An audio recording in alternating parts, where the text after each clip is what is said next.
So welcome back We're to level 7, right? What was that, Jimmy?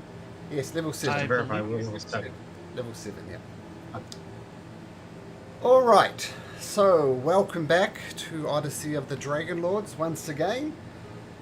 So, Island of the Fates, which is where you are now, hoping to meet with the Fates. I know lots of you have various business with the Fates, but so far you haven't found the Fates. You did some searching around this island, come into a group of basilisks, headed out with them, searched all these little nooks and crannies here, and the only thing of interest you found was this manticore lair. I think we finished up with the manticore lair. Let's just make sure. Put you over there for a second. Oops. Put you over there for a second.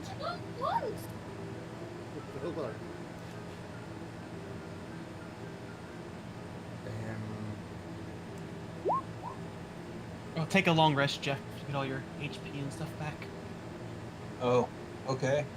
I will do that. That's good. Thank you. Yeah, we did finish, and we did search it because I noticed that the treasure's been recorded. Yeah, what do you guys do up here in the cave of the Manticores, having not yet met the Fates? We did harvest some stuff, right? Silver, gold, 2 goblets worth 400. Oh, right. Oh, yeah, there it is. Deck with the sapphires worth 1,500, and then 100 thingamajiggies. Yep. Very nice. Did someone put that? I'm sorry, I was just gonna. Did someone put that in our party loot?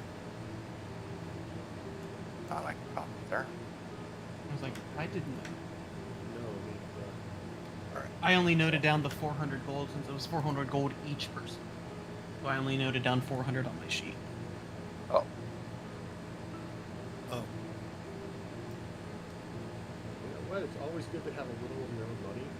You never know when you're going to need it. So, New story. I like that idea. I'm dreadfully poor. So Yeah, I think I had like 10 gold. Yeah, I had 28 gold on my sheet. So I was like, when it said 400 gold each, I was like, I'll take that. got a lot of silver. So no, that's just the 2 platinum goblets. yeah. I was. Yeah, 2 goblets worth 400 each, so that's 800 total. Oh, I thought it was 400 gold each person. That's what I messed up with that space there. Oh, let me minus that 400 gold. now I'm not really excited. Like, I read that wrong. Disappointed. Let me minus that. I think that the Kevin I mean, Sorbo you're just close to pointed still out about that- 400 each. All right. Yeah, Okay, so this is a summoned creature, right? This isn't a baddie that was talking about. That's correct. For now, as long as I keep concentration, that is, the Zorn is on our side, yes. For how long? An hour. Okay. Morpheus is going to say, we went high. I think now we go bottom cave. We We just Felixio looked at it. explored. We didn't go in them. No, we didn't go into Felixio and any cave. Akima explored a couple caves. She just looked in them. We didn't go into any cave, right, Malcolm? Just peeked in these No, we went bottom up ones. Haven't gone into any of these But bottom we didn't ones. go in yet. them. Nope. Yeah. Okay. We just saw on the outside and there was nothing hanging around. And nothing hanging around, no threatening things, so we chose the top one to go. Morpheus is going to say, bottom cave. jump from or- top down. Can't get any worse, I guess. Yeah, all the way anyways, you're right.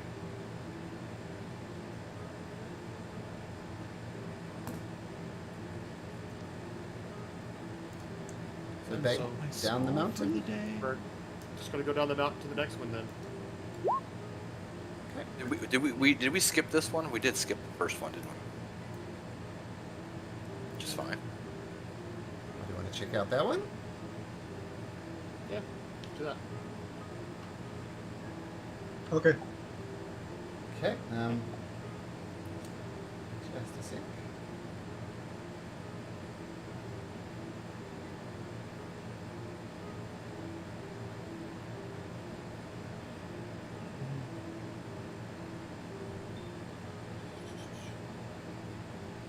Okay, so just glancing inside of this cave here, this towards the bottom, you see it goes for at least 100 feet before your dark vision, your torches, all those other things fail to illuminate it. So, but it goes much deeper.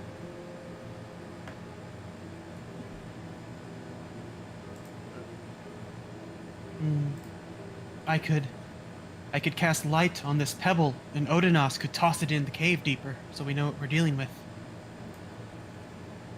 I like that. I will do that, and I will, Odinas, would you mind tossing shiny rock deep in cave? How far? As far as you can can? toss. Or not like sight. Make me an athletics check, Odinos. Let's see how far you can throw this thing.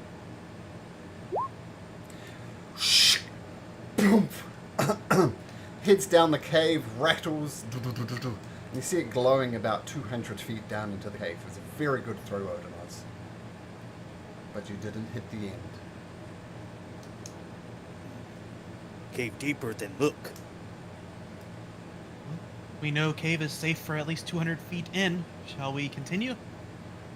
Yes, we woke up things in cave further back. Good idea. Morpheus is just going to walk ahead and take the lead with his torch and just go on in. Oh, and he's going to stop, and he's going to say, he's going to look, everyone roll a d20. Oh, okay. I'm going to do a cool spell for somebody. So everyone roll d20, and that's who's going to get it. Oh, it was a natural 20 and rolled to a 2. Damn it. The DM wants in on this.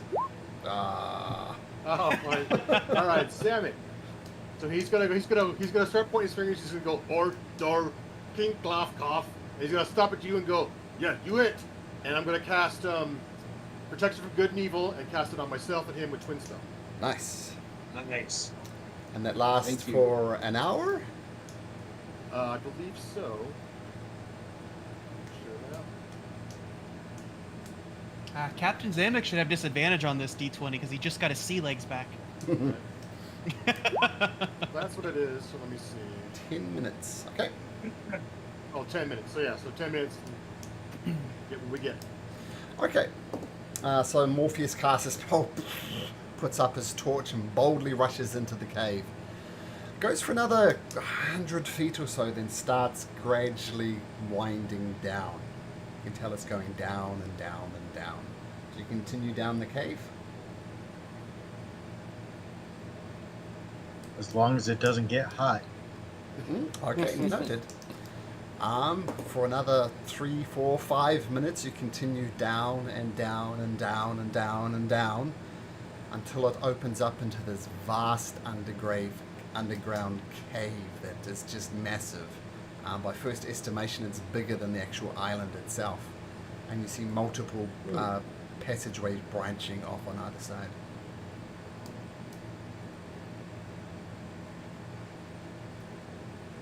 Shall we try tossing another pebble? Oh, you still got the same pebble if you want to throw it again. Odinas, round 2. Oh, not so. Petrol. Which way? Lot of ways now.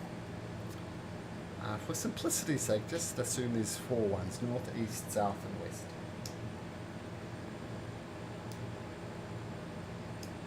For rock.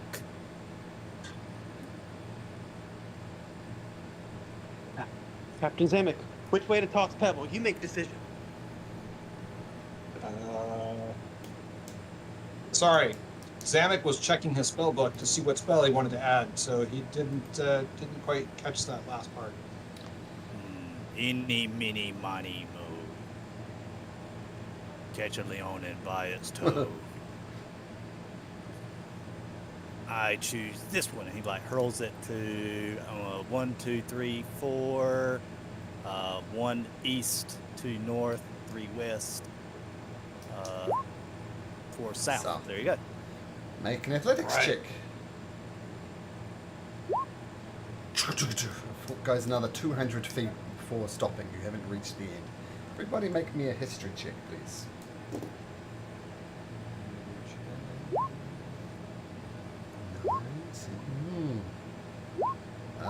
Morpheus, a natural 20. Odenhaz, a natural 20 for an 18.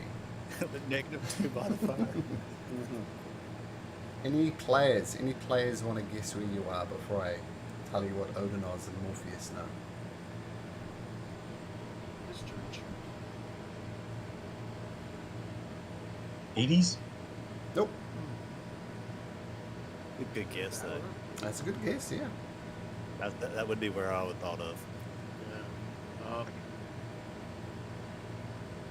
You have found your way into the Underdark.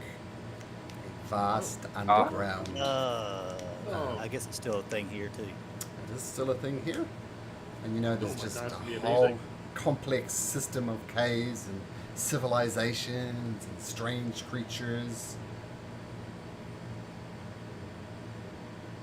You are in the Underdark. This doesn't sound good. This sounds like it could be a very long campaign. Yeah. Maybe this is not where the fates are. Fate could be anywhere if Underdark. I mean, yeah. I mean, But that I don't know. is it this island that they live on? I don't think it's the right cave. Yes, perhaps we return to the surface and leave this for maybe another time. I agree with that. That sounds like a better plan. The only one who wants to go. Morpheus wouldn't want to go, probably. So, and you turn around, I guess, with you guys. But I really love this idea. We got our steps in. That's important. You did. And you get to the mouth of the cave that you entered, back on the island itself, and Morpheus, for protection from evil and good fates.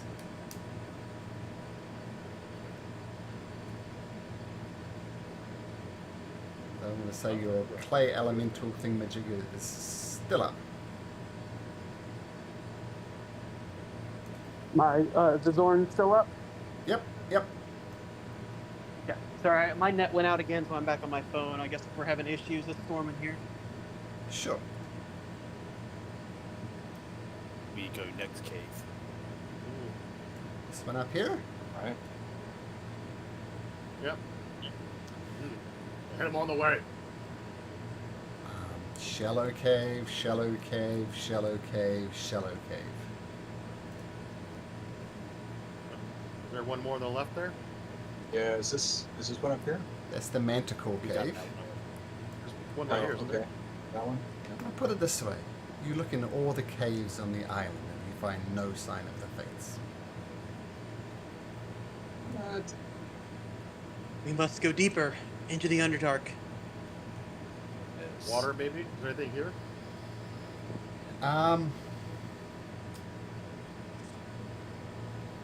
So you look down into the pond, Morpheus, and it's more like a. It's not so much a lake. It's more like a fetid, shallow pond, and you see various humanoid skeletons reaching out from it, not moving. And around the edge of the pond is a single large cave entrance flanked by 3 smaller tunnels. Oh. Okay. I'll just point it at everybody and center cave. Shrug my shoulders. Let's And do now it. I'm gonna do that again. I'm gonna go Hod, Doth, Koskis, and I'm gonna point at people, and so somebody roll high on the 20, and they'll get protection good and evil this time. This looks like it could be more important. Ooh, Zamek. DM wants in on this. Damn it. Not beating the nat 20. All right. You can't see it, but it's a 14. Oh. No good. Did Zamek get it again? Nice. I'm like, oh, Yeah. I'm kind of confused. I'm confused at it. Like, oh, luck favors you today, Zamek. Ah, And then, this is good. Good. Twin casted, All right, including I'm gonna- yourself? Daniel? Yeah, twin spell. Sorcery points, and I've moved stuff around. I'm gonna use my divine sense to see if there's anything lurking about. Okay, just give me 1 sec. Can I check something?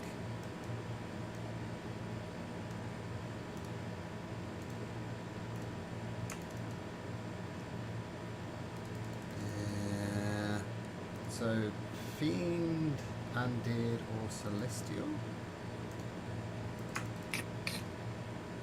Undead or celestial?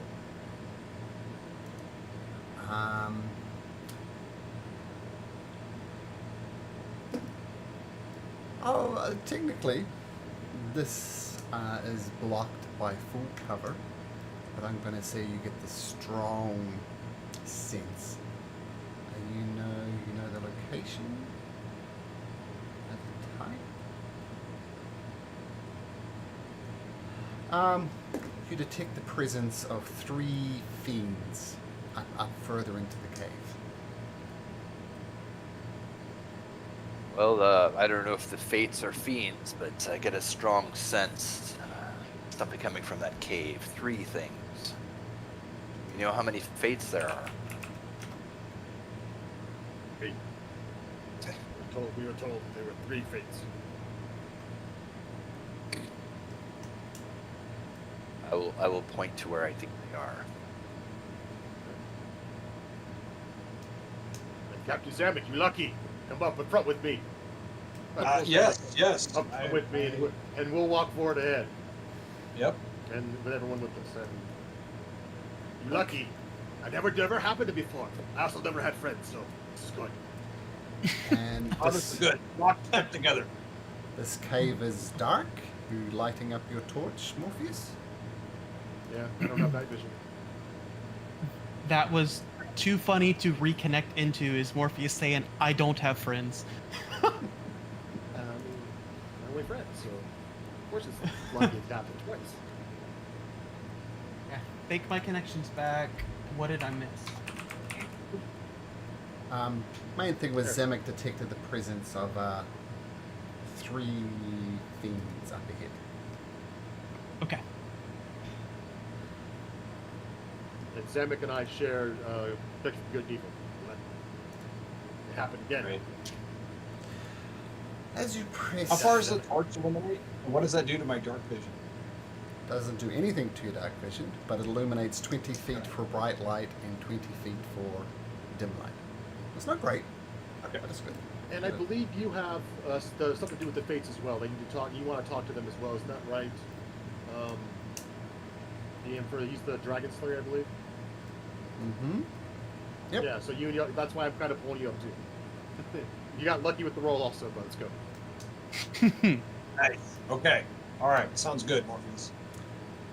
So you walk So- further down the cave. The light, and those with dark vision can see a little bit further than Morpheus can. But just standing in the center of the cave, minding its own business. Couldn't find it in Roll20, but if you look at Discord, that's what you see.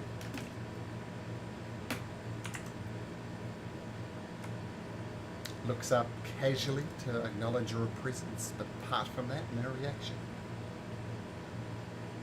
A sphinx type thing? Yeah. It does look kind of like a sphinx, doesn't it? Sphinx with arms? It's You said it looked up, but it wasn't moving other than Yeah. looking in our direction. It acknowledged your presence, but seemingly didn't care. It's like a lion tar. Instead of a centaur, it's a lion tar. You know, it's a body of a lion, the head, the torso coming out. Right? Elixia will attempt to communicate to it in Celestial and very friendly and respectfully say in Celestial, "We are heroes of the Oracle. 2 of our group seek the fates. Can you please point us that direction?" In Celestial, the creature looks confused, doesn't really respond.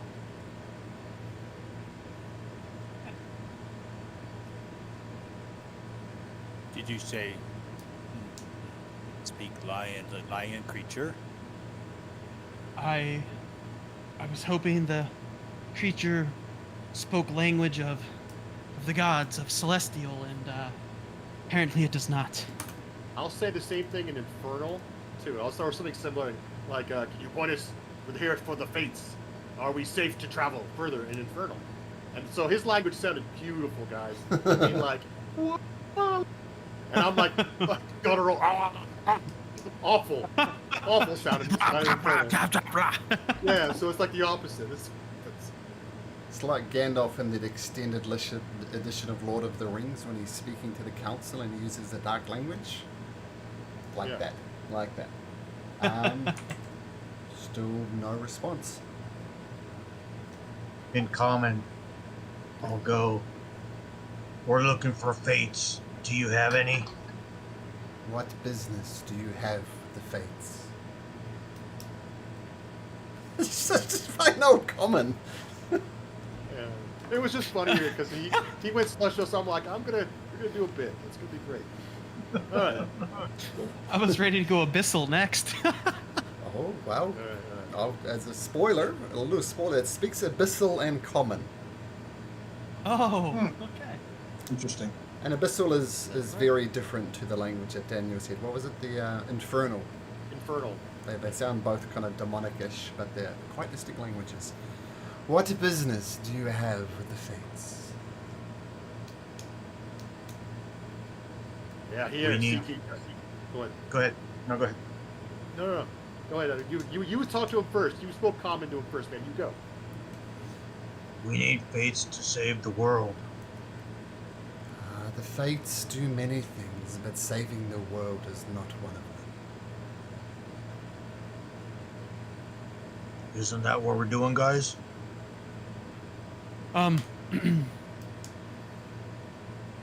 Esteemed creature, I'm sorry I don't know your name, how to address you formally. Are We are... you mocking me? I'm a creature No, I'm- of no esteem whatsoever. I do not intend to mock. I intend to show respect. Some of us are chosen here because of the oracles. One of us is an original dragon lord who lost his way. Two of my friends here seek the fates. They seek their advice to help them in the chaos that is coming. Sidon and Lutheria plan to destroy the world in less than 50 days. Yeah, that. Much of what you spoke is riddles and nonsense. The only true thing you said is the fates can give advice. But with everything with the fates, there is a cost.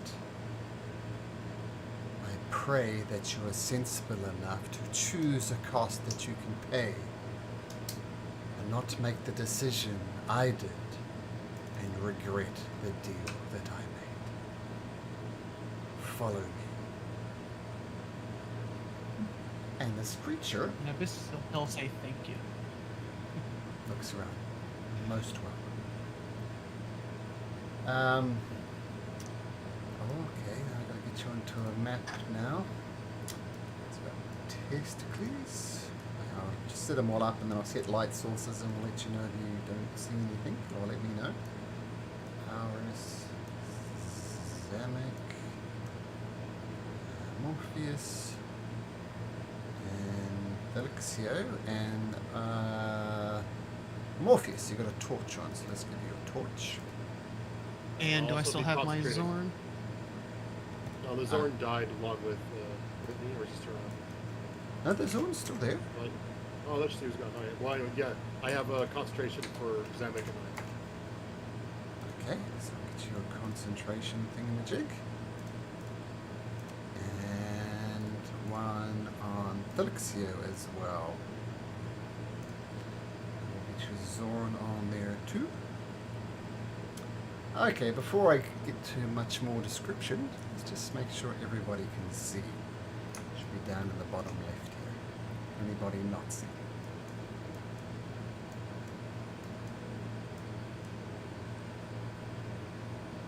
All good? Yep, I'm gonna yank out Akima. She can see all the way in. So she'll tell me that she sees stuff. If that's okay with you, Yep. Yep. she'll be invisible. Just yeah. Well. So- Okay. So you're peeking through Akima's eyes. And she sees something, so I peek through her eyes and I see creatures. So I'll walk forward, and so they look. I know what they look like with the token, so I'm gonna guess they're the Fates. So Morpheus is gonna walk forward from the darkness into the cave and say, "Fates, it has been foretold that I and my fellow chosen would come." This cave. And bring Zamek up with me. Sure. So before they respond, the cave smells strongly of rotted eggs. Large pit of the center of the cavern is filled with a bubbling liquid. Swimming around the ichor are dozens of room-like larvae with mortal faces. Scattered around the cave are heaps of filthy liver. And in the corner, and ahead of you see 3 hideous women standing around an imposing looms, which is seen to be carved with the bark of gigantic creatures. And this hag says, all in good time, all in good time, I need to finish my loom. And she kind of throws one of those loom things back and forth between the threads with a furious speed, and a beautiful tapestry starts almost flying out of it. And you see pictures of yourselves. You see pictures of yourselves fighting manticores. You see pictures of yourself in this weave of you wandering down into the Underdark and not finding out. And you see yourself fighting each other's in this weird pit. And this all seems like recent memories that you had, and she's woven them into it. There, isn't that beautiful? I do believe I've carved your likeness quite beautifully.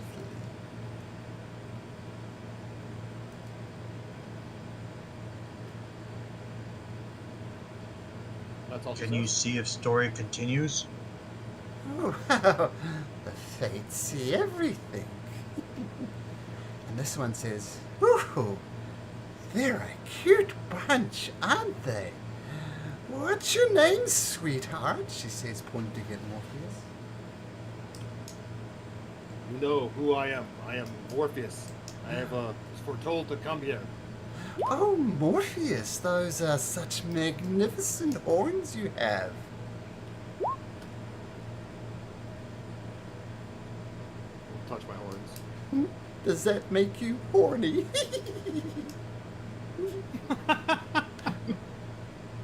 Nice.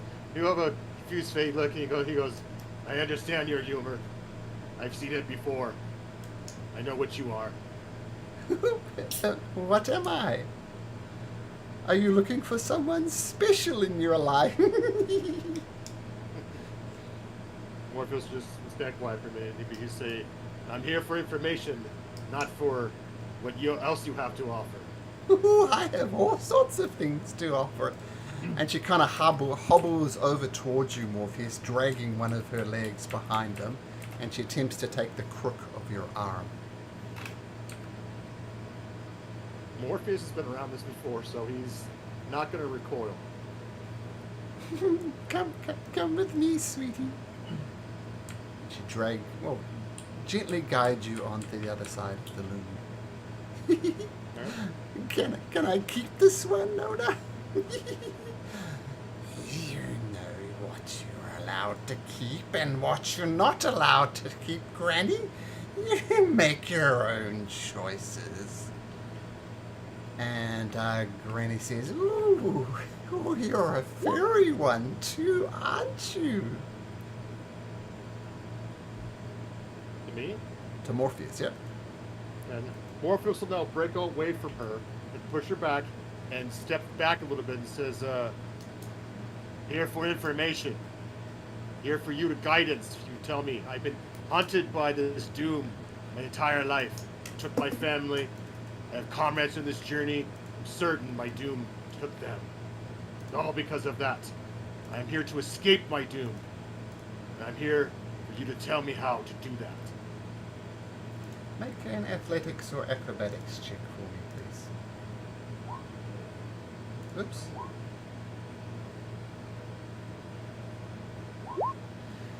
You say I all can of add this. a Okay, D- yep, I sorry. can add a D as well. It's just traits. Let's see. Favored by the gods, 2d4. She has your arm locked. She's not letting go, and you're surprised that such a wiry old woman has such a vice-like grip on your arm. She says, no, it's not time to play hide and seek. But you are a furry one. Might I just snip a little bit of your fur? She gets out these rusty scissors. Chip, chip, snip, snip, snip. Just a little snip. Please. I do not offer. Do not offer. Nope. Not good. I give you nothing.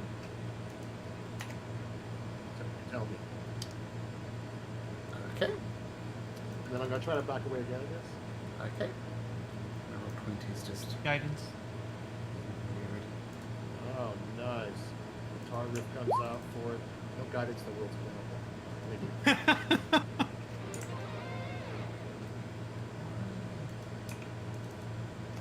So what, you got an 8? Can we put your bardic on that? Oh, D4 actually, it's not bardic. Oh, D4 again, yes. D4. 12. 12. Vice-like grip. And she kind of holds you in one arm and snip, snip, snip, snip, snip, snip. Snips off a good handful of hair. And then she lets you go. She goes, and she takes it over here and picks up like a cup and puts it into this vase that's got boiling water in it. And she puts the hair inside of the cup. Do you do anything, Morpheus, or anybody else for that reason? I stepped forward a little bit. Okay. Pronos leans into Testicles. I'll hold it back and I'll back up Fate. towards you guys.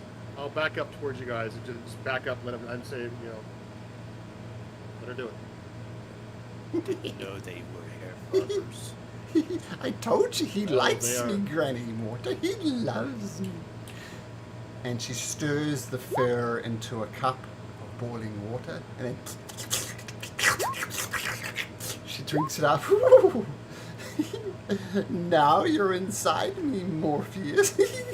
Isn't that what you wanted all along? Oh man. How come you're coming out? And he'll go disgusted and go, "Ugh, sadly, I've seen worse. Your attempts to rile me are pathetic." Oh, riling you. We all have courtship in our different ways, sweetie. This is just my way. Why not start with you being inside of me?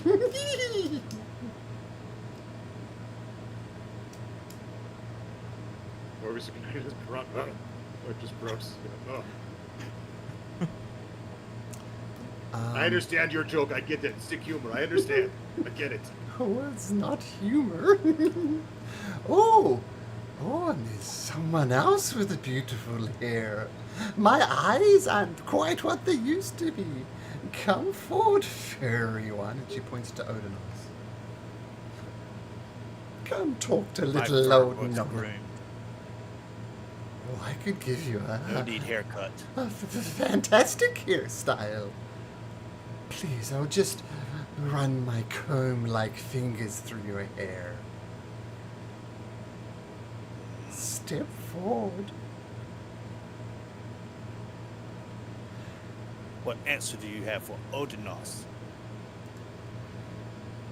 The third hag comes up and says, "Okay, guys, look, we can answer the questions you have, but my sisters just like playing a little game, so just play along, and The sooner you can do this, the sooner we can answer your questions, okay? Just play along. So, Odenos, please, she just wants to comb your hair. Just, come on. Can I insight check that? Sure. I'll, yeah, Felixio's gonna join that. The 11, but my passive insight is also 17, so I don't know if that matters. Hard to get a read on her. She seems to mean what she say. They just want to play with you for a little bit. And Morpheus, you're pretty sure this is your mother. Why? And, let's see. Zamek is gonna attempt to do insight. Oh, Morpheus gonna say they all seem like mother to me. So, Zamek, you think that... Odenos will like hold out his arm. Well, first of all, so for Zamek, with your 25 insights, you do get a bit of a read on her. You know that it's true that they do want to play with you, because that's what they're doing at the moment. And when she said she just wants to comb your hair, she believes that all this one wants is to comb your hair. Odenas, please, just do it. Yes, Odenas, I love combing hair. Come on, step forward. I don't have the eyes that I used to, please. If you don't have eyes, how do you plan on combing fur? Oh, I have eyes. They get a little blurry in my old age. That's why I need you to step closer. And she brings out these long, spindly fingers. Like normally your fingers like finish about here. These ones like finish about here. So very long, spindly fingers. And she starts brushing through your luscious mane, Odenas says, "Oh, you have such beautiful hair."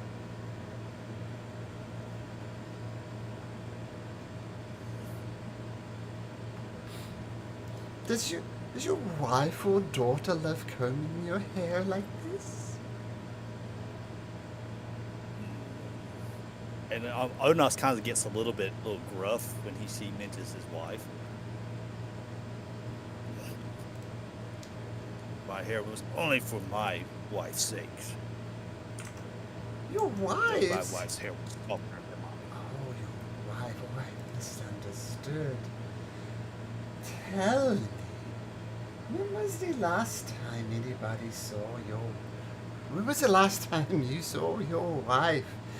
Did you get up to funny business beneath the sheets? He'll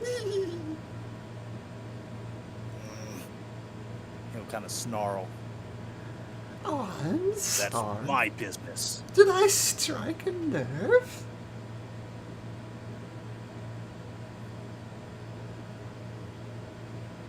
If you have answered that I seek, you will know what happened to my wife. Oh, I know. Decima knows and Granny knows.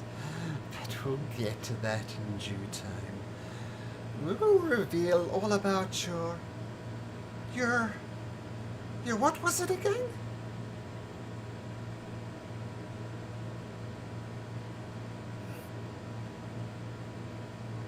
I seem to have forgotten all about it. But that's a thing that happens to people. I mean, you could see him getting super frustrated now. As you see, like almost like if you could see smoke coming from his nostrils over there, you can see him kind of snort hard. Now, like just holding everything he's got back just to not take a swing at somebody. Oh, it's okay, sweetheart. She continues combing her hair gently, even though it's really off-putting with these really long, elongated fingers. Calm down, little kitty cat. Everything's going to be okay.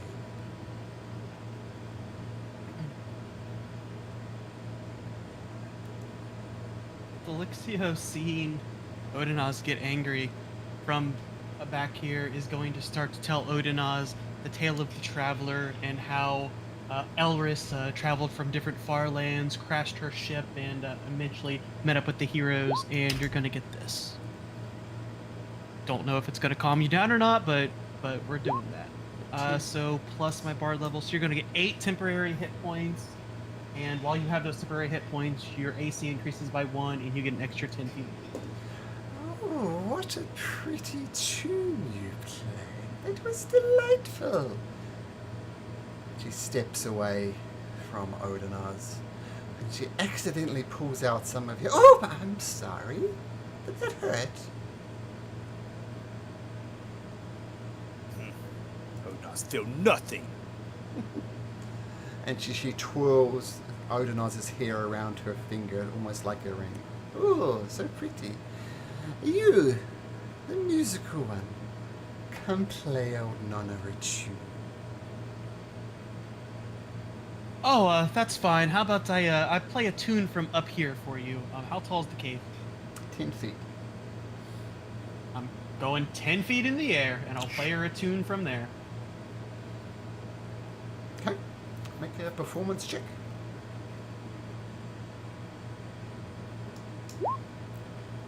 Is it at advantage? Yes, because of Siren, whenever you Oh, do yeah. a performance or persuasion check, it's always at advantage. That's a 27. What type of tune are you playing? Is it death metal? Is it folk music? Is it jazz?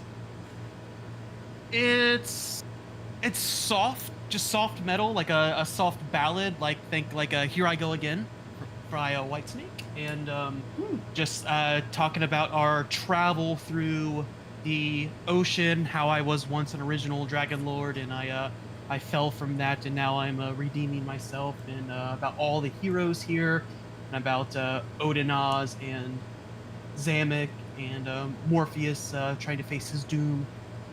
Cool. You do an excellent job of it. Nona wanders over and holds out a hand to Zamek as if she wants you to dance with her.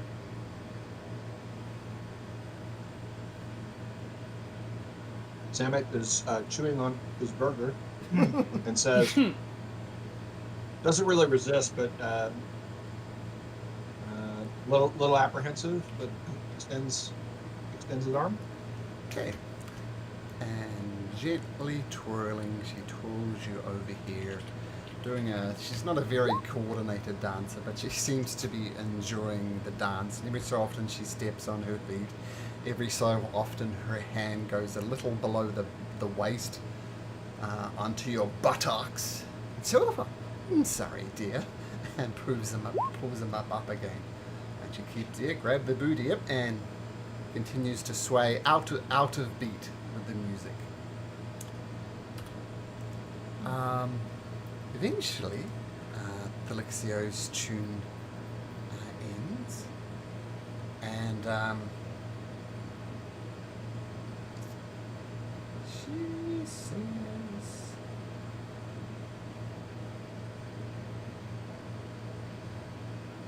I sense great anger in you, Zamek. Why don't you all know your old friend Nonna about your problems, and we'll see what we can do.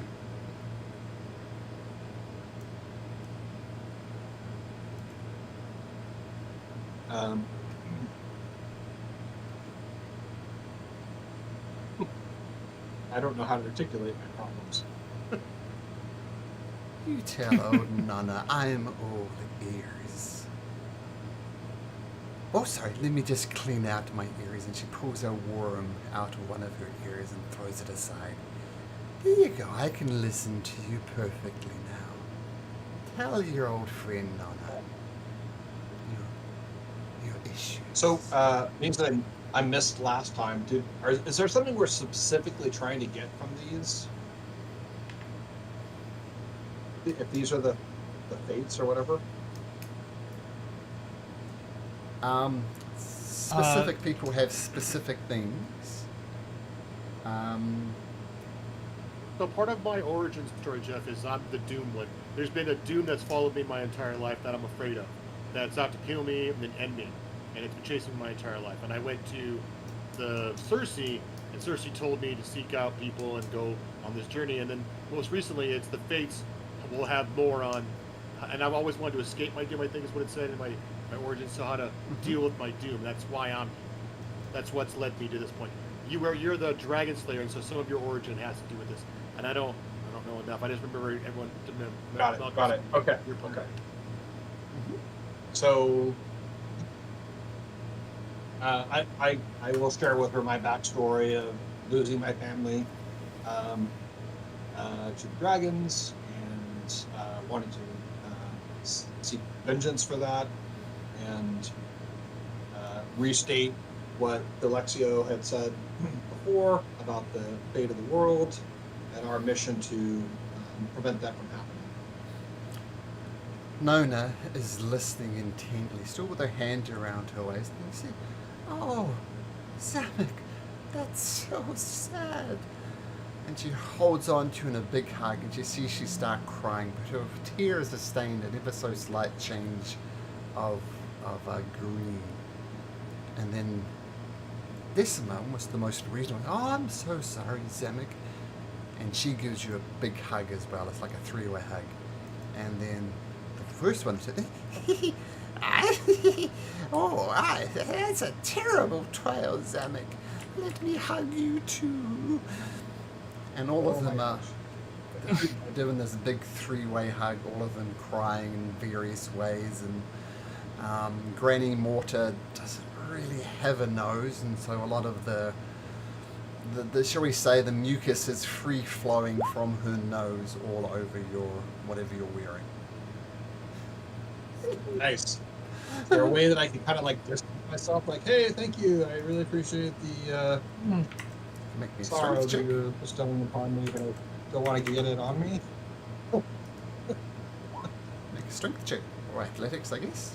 Oh, like that. Guidance. There we go. Guidance. What, that gives me an advantage, so I roll again. D4. D4. So roll a D4. Zamek. There's D4. You do manage to break free, and feel free to move your token now wherever you want.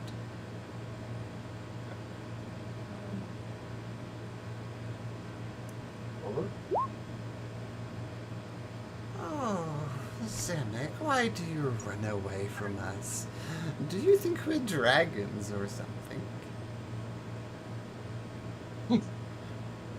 No, I'm just feeling a little uncomfortable. A little uncomfortable with a hug. We felt so sorry for your tale of woe.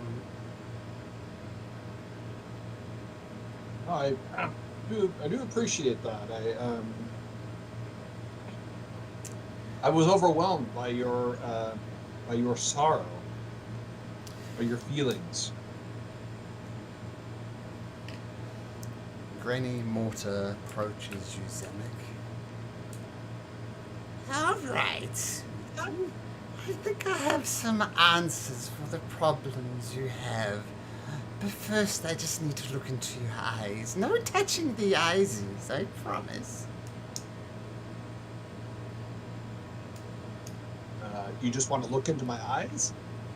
Yes. Okay. She takes some bony hands and places them on either side of your cheeks. And she looks in with these yellow eyes and just looks deep in her. Oh, ooh, interesting. I don't know exactly what you need to sort out the revenge that you seek. You need to seek. Yeah, but we'll get to that in a moment. Morpheus, what is your problem? How can we help you?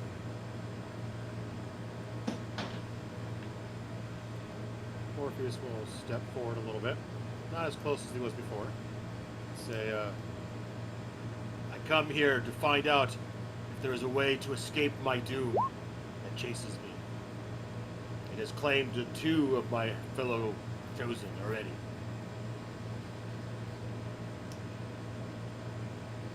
Sorry, just a sec.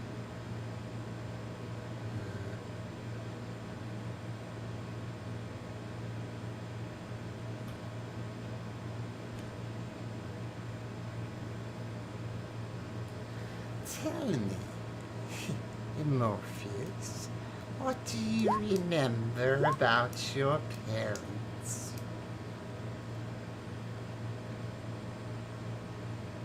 It'll take a second. It'll be nothing. They were killed after I was born. They were taken from me. And who killed your parents, Morpheus? Who killed my parents? Yeah. I would say I have been doomed since I was born. It was because I was born is why they are dead. Such naivety, it's beautiful. I know the full, sorry, tragic tale of your birth, Morpheus. And I can give you something that will allow you to enact revenge on the individual or individuals. Is that something you're interested in, Morpheus? I can provide answers. I was told here is where I should come to know more. And you will learn more in good time. Now, Odin Oz, you are missing your, yeah, I forget. Who were you missing again? Was it a pet? A little puppy, perhaps? It's my family. You know well what I'm missing. Oh. My tribe. Everybody. Oh, I'm sorry. I just get a little forgetful sometimes. But that's kind of going around now, isn't it? You need not remind Odinos. Yeah. They all existed. Every one. Oh, I know how to... I know where your family is. I know where their souls live. And I know how to free them.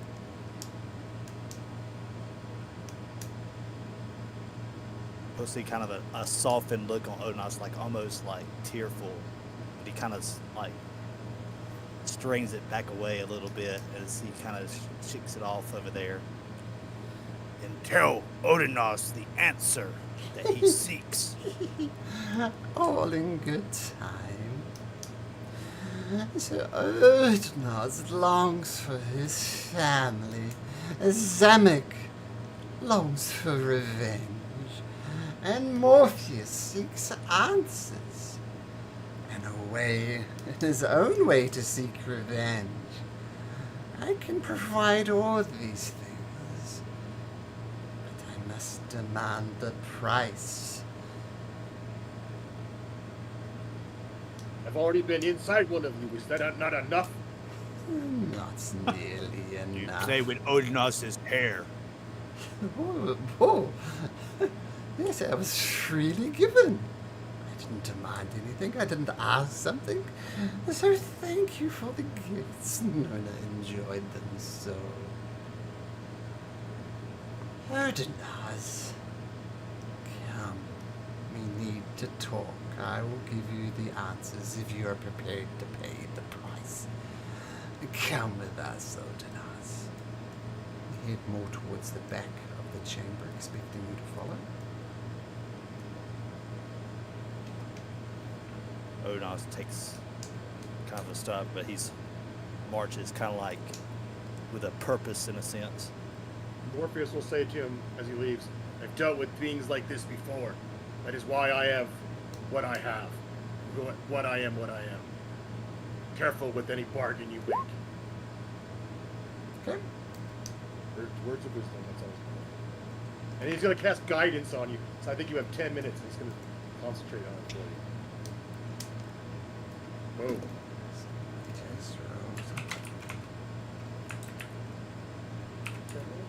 Up to 1 minute.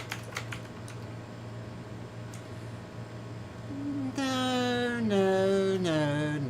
Alexio. No, no, no, testicles. This is a conversation between us and Odinaz. Please wait behind the loom.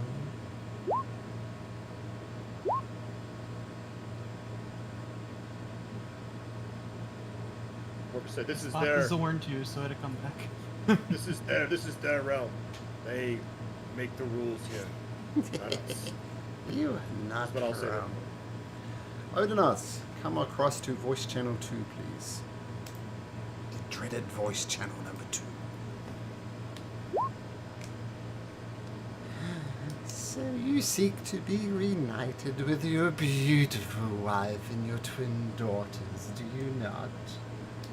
Twin sons, get it Oh. right, fate. Oh, I forget. I'm sorry. We can definitely tell you how you can restore their souls.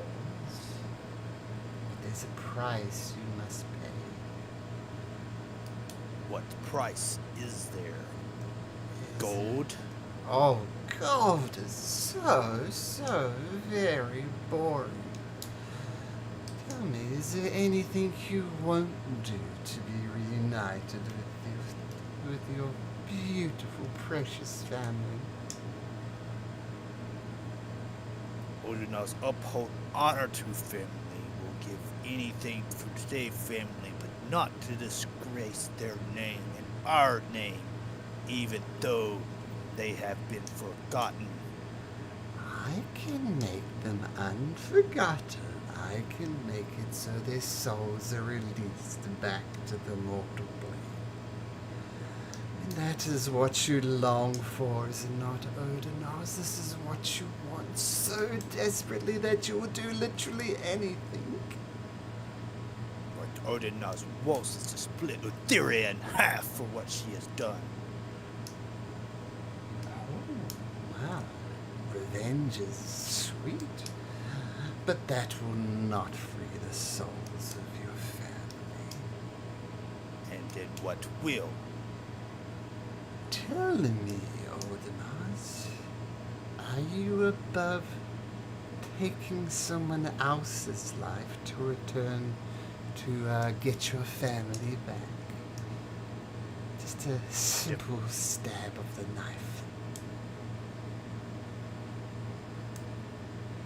Odin's, can I insight check that to see exactly? Maybe try to read exactly. Is this somebody that, like, an enemy maybe that they're wanting me to take care of, or is it Sure. something that would be more heinous? I guess that's almost like almost like an assassination attempt. Sure.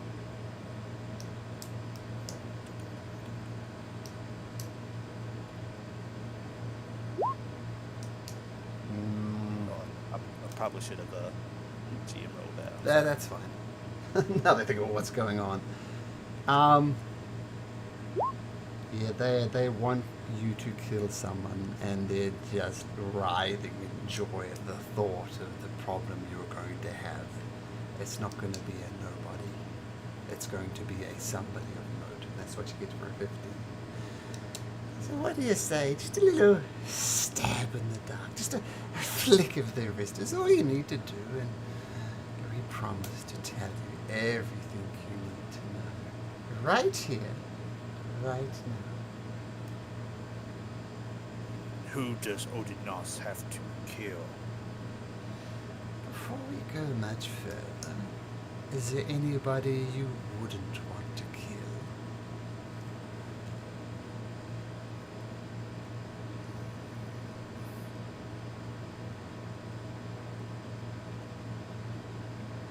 Odin's kind of sits there and thinks.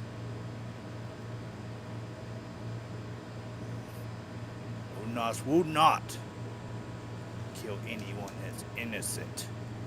Oh, this person is not innocent, but of course nobody is truly innocent.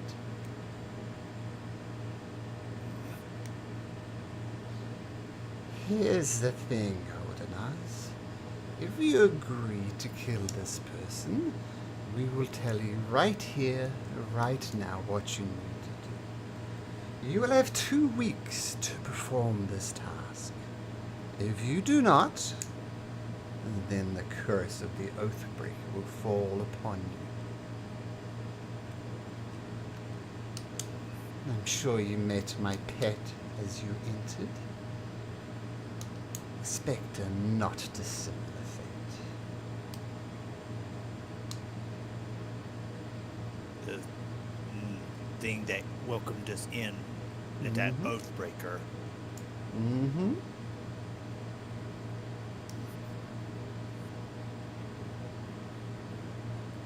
So will Odinos you... wants to know first who Odinos has to kill.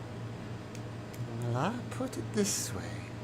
This is the only way you'll ever find out. This is the only way that you'll restore the souls of your beautiful family.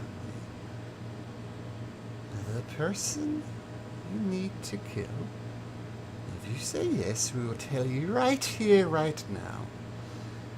The person that has haunted us. The person who goes against everything we stand for. The person we loathe most in the world. Is Versi the Oracle. Bring us her head within 2 weeks. You want Odinos to kill Versi? Yes.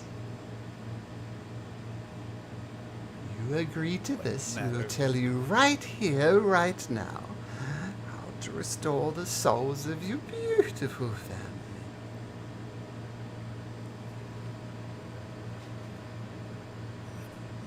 Versi's one who told Odinos of at least a hope of finding family once again. Now you want me to offer? Yes.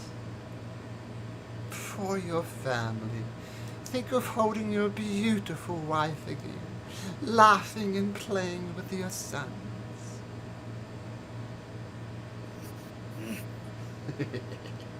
Says Mo.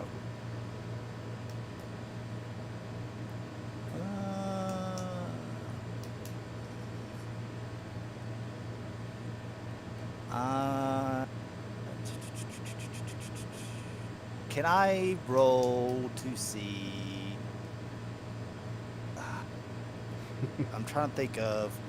Would I know if she would be technically innocent?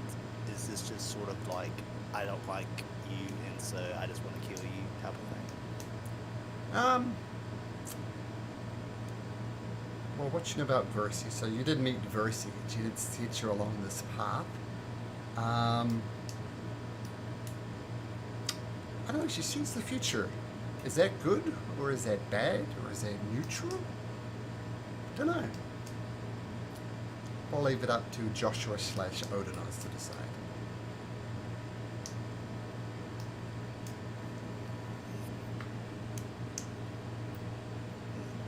Does Odinos have time to think over? No.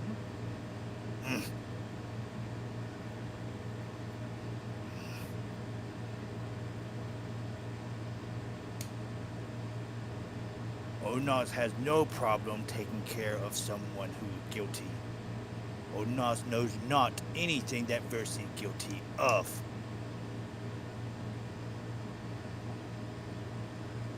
Is that a yes or a no? Say goodbye to your family if you say no. Last chance, yes or no? Will you kill Versi right here, right now? Give us an answer.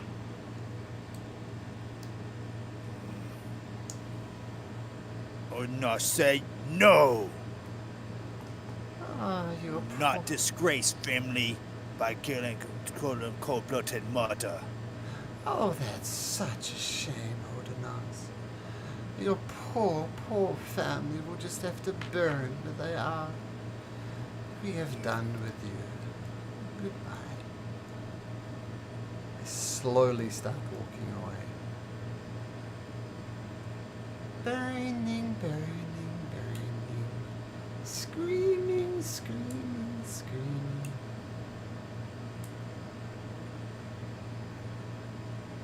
Onos just kind of looks down and like you can see just a somber look on his face as he kind of like clenches his fist down into him, almost like his claws almost into his palm over there. Burning, burning, screaming, screaming, torment, torment, endless torment. I'm sure your family will love you for your decision. I'll let them know. Onos will tell them myself. Onos no think they'd be proud of Onos' decision to not commit murder. Oh, such naivety. Does you have something else to add, Odonos? They do not. Onos will find answer for himself, and like will almost sound like I think if I can remember on the map over there, I was back up against the wall, slam back of the wall, and then I'll stomp off. Okay, do you want to say that again so that people can the other when we go Yeah. back to the voice channel, your I'll- reaction when to I this go whole there, I'll situation? tell them. Sure, sure. We're selling you trees. We're selling you everything else. Oh, look, they got one called Game Night Bundle. We need that, guys. Wait, what? Yeah, it I looks didn't like see it's that got bundle. beef jerky and popcorn. I don't know what else is included in it, but I'm like, okay, that's an interesting combination. But the title's right. It's a Game Night Bundle. Game night bundle. I didn't know there was beef jerky. That's something new. That's funny. Yeah, there is beef jerky jerky. time. Yeah. This is a DoorDash thing or something you're talking about? No, my son's Oh. selling popcorn. So I was eating popcorn, I'm like, and I made a sales speech of like, oh, this is the great. You guys heard of this flavor? And you could buy it. And so my son's selling popcorn. No pressure. I don't see any of this. I don't see any of the sales or where it comes from. It's just a lump number we get. So it's not like you guys do or don't. I don't. It's great. I'm ordering salted caramel corn, dark chocolate salted caramels, and honey roasted peanuts. That's happening. Thank you very much, dude. That really does matter. Did you send the link? So, anyways. Oh, I see it. Probably No, not I guess I relevant did to spoil Canada. it. I don't but- want Okay, Daniel, to. you're a good guy. Right. Okay, Anyway. Odonos, what are they seeing happening here? All of a sudden, you'll hear, you'll see if some of you, I don't know if they can see Odonos or not, but you'll hear it, a slam up against the wall or something like that, and you'll hear Odonos yell out, "I will find answer to myself. To find my family, don't need you witches' help." And you see him storm off. Burning, burning, screaming, screaming, endless agony. And you see Odonos kind of join you guys back over there, and right before he gets there, you'll see him punch the wall over there. Oh, Odonos. Dead end answer. Oh, you know what you need to do for the answer. Morpheus, come over here. We need to talk.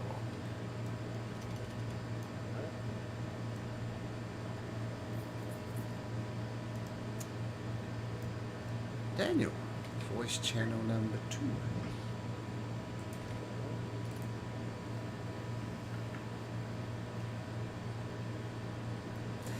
Poor sweet Odonos wasn't prepared to pay the price. What are you prepared to pay for the answers you seek, Morpheus? I know how this works. Get to the point. Ender windows, me inside you. Yes, all that's good. What is it, you ask? What deal do you want to strike? That's why, like I said, I am why I am. I can I reveal know. to I you understand.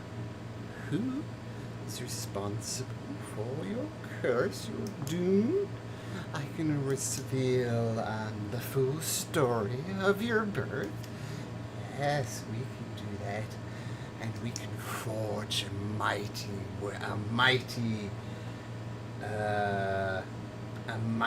item capable of protecting you against the perpetrator. I assume you're interested in those things, Morpheus? I have lived with the threat of death my entire life. I would would like the opportunity to face it. Is there prices you're not prepared to pay, or is everything on the table? I know, but I mean, you have to see what it is before you make your decision. Blindly going into a deal with anything, foolhardily. Oh, this is what will happen. I will reveal the task you need to do. And I will then, if you agree, I will instantly, this very day, this very hour, this very minute, provide you the answers that you seek. And you will do the task that we asked you. And if you fail in this task, then you will be cursed. You met my little friend outside there? The little half creature? Expect a similar fate if you agree and do not uphold your end of the bargain. So you asked me for the future to do something that you yourself do not even know to do. That's what you're asking. I'm asking you to perform a task. You will have 2 weeks to do it. And if you don't perform the task within 2 weeks, then the curse will befall you. Very, very easy. So you tell me today that in 2 weeks I must accomplish your task. Yes. Or suffer the curse.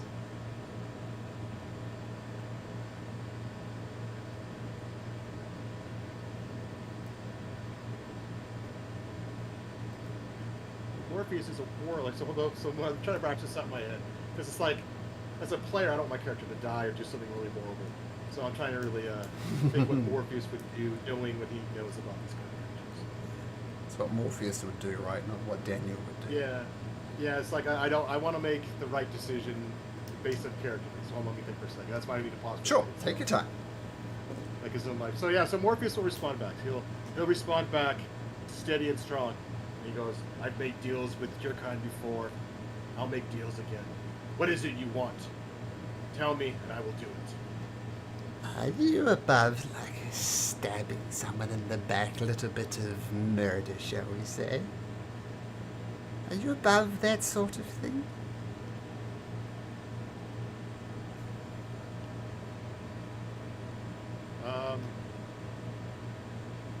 I can stomach murder. I've done far worse in my time with beings like you. Well, that is good to hear. All you need to do within 2 weeks is bring us the one we loathe the most, the one who interferes with fate more than anybody, the one who tries to twist things to her own wicked desires. Bring us the head of Versi.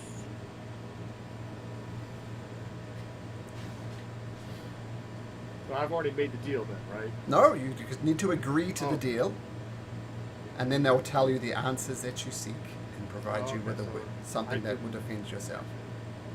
Now, you haven't agreed to it. They're looking for it. Oh, what did you say, Morpheus? You said you're not above murder. She's immortal, like. She's not a god. She's just a little... She just puts her noses in things she doesn't want us to see. She twists fates to her own desire. Bring us our head, Morpheus.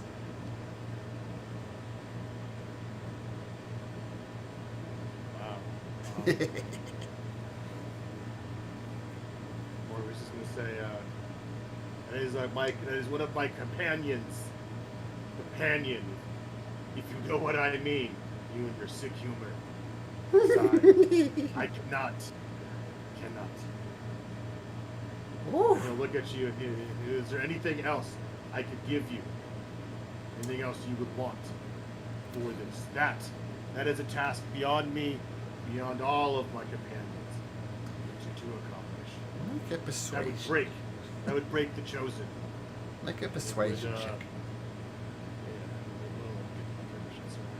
Sure. And that cannot do. Wow, man. Good or bad, I can't tell. we did have another thought of something you could do. But no, I refused our first offer. We're going to double the stakes.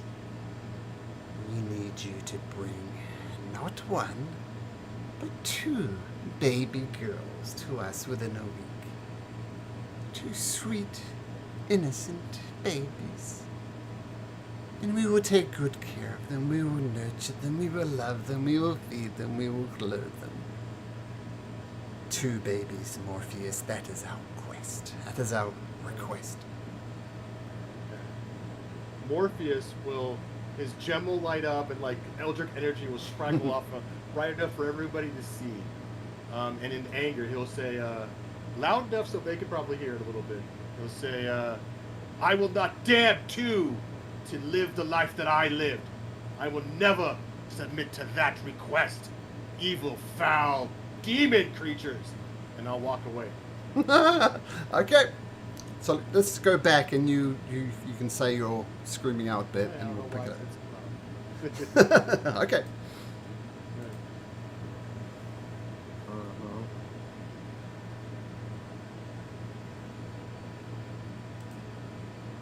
Is that from the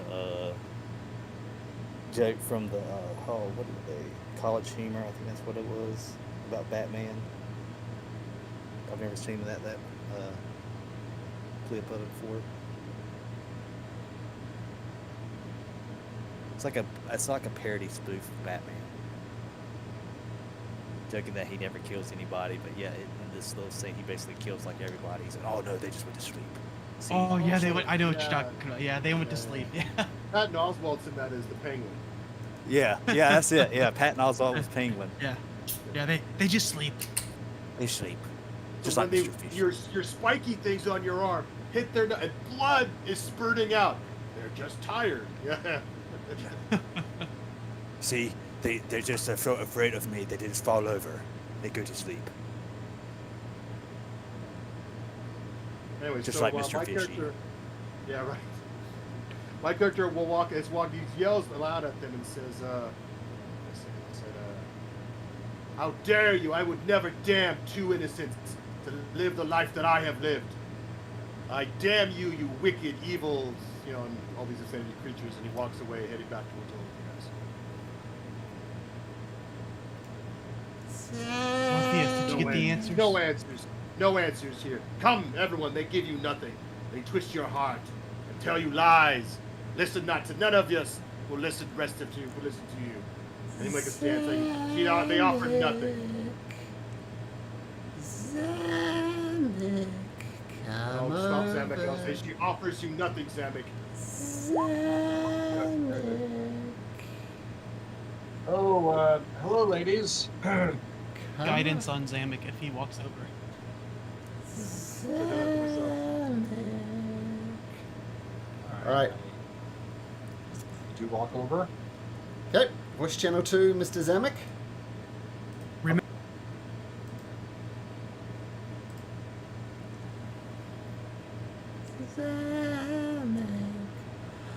Zamek, such a noble creature. Does the revenge still burn in your heart? Do you seek still that revenge? I do, with all my heart. With all your heart? Oh, interesting. We can... We know somebody who can help you find the revenge that you seek. A very, very powerful ally. I can tell you this right this hour, right this minute, right this second. If you agree to do one simple task for us. Simple task. Well, that is the trick, isn't it? What is this task that you would ask of me for this information that I desire? We tailored this one especially for you. We heard the screams as your family was burnt by that dragon. We saw you run in fear, and we saw you coming here this day and accepting this deal. Is there anything you won't do to get revenge for your family, for your loved ones, for your friends, for your village itself? Of course. Well, we're going to make you an offer. If you agree to this offer, we will tell you right here, right now, the information that you need. But there will be a time limit on it, and if you do not complete this task within the time limit, then a curse will befall upon you. Fair enough? Well, I need to know what this task is before I'm willing to accept it. Of course. When you agree with it, the bargain is complete. Are you above a little stab in the back in the dark alleys? Are you above a little murderous intentions? I don't like the way this sounds. This doesn't sound like to be in my character, but do tell me, who is the target? We seek someone who is foiled with us, who is toyed with us, who has messed with us, who spits in the face of the fates. We want the head of Versi, the Oracle.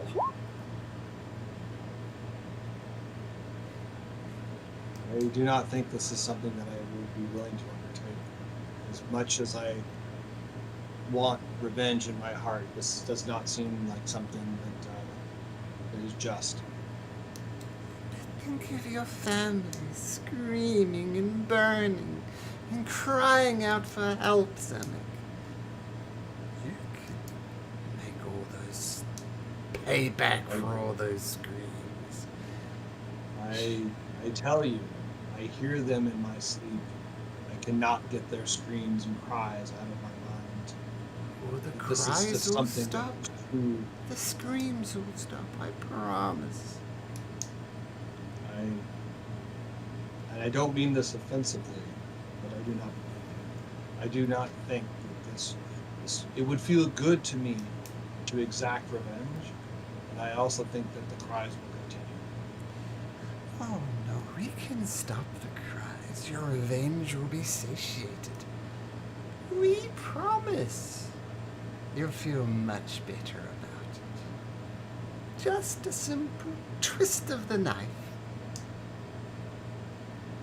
What is it that this oracle did to you? She thinks she sees the future. She thinks she knows what is what. She spits in the eyes of the fates. The world is doomed to fall at Lutheria and Sidon, and she has twisted the future by setting you upon this path. She is the antithesis of everything we are. She must perish. I am not willing to take on this challenge, this task. This does not seem like the right thing to do. I am disappointed in the offer that you have presented to me. Could there not be something different? Make a persuasion check, Mr. Zemek. And I got what was it? Aid from Guidance, so what- D4. A D4. guidance. Okay, so persuasion. You said persuasion? I did. Okay, that's not good. So D4 is probably not going to help it too much, but I'll roll it anyways. You spit in the face of Over's offer. You ungrateful little cur. We will make you a second offer, but it might be worse than the first. You remember when those dragons attacked? That dragon, it killed men, it killed women, it killed children, and it killed babies. To balance up the scales, we want you to bring back something that'll just sing to our motherly hearts. I want you to bring us 3 baby girls. do this. Absolutely And, not. why not? We will take good care of them. We will treat them as our own. We will clothe them. We will love them. They will be ours. Precious little children. You insult me with these offers. I believe we are done talking. You are right. This second offer was worse than the first. Let me make you one more quest then. You're so nasty. Right, babies are innocent. They can be perverted. They can be twisted. But if you bring us something more pure of heart, maybe they'll have an effect on us. Maybe they'll make us better people.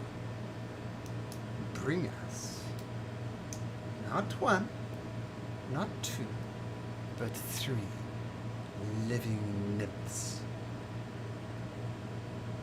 And our bargain will be sealed.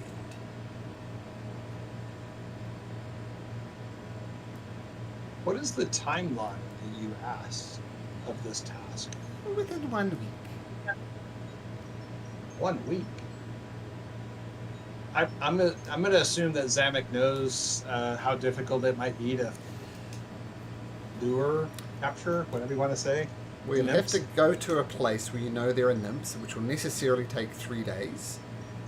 Convince, capture, whatever, the nymphs, and then return back within 3 days.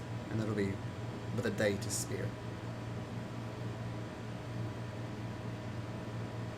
So Jeff doesn't necessarily know, but does Zamek know? It's like, what is the nature of the nymphs? Are they?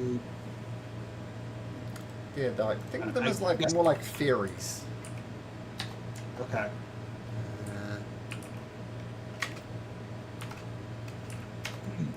Yeah, so nymphs, nature spirits, they embody great beauty.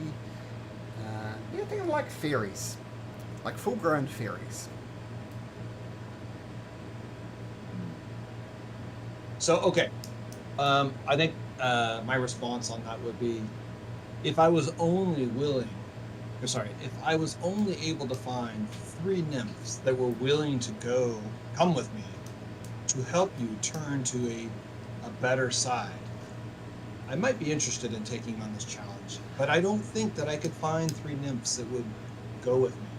Oh, we don't care how you do it, Zamek, as long as 3 living nymphs arrive here within a week.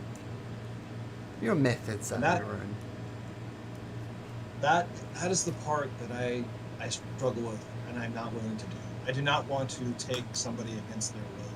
These are living creatures that are of goodness, and kindness in their heart, and this would be imprisoning them.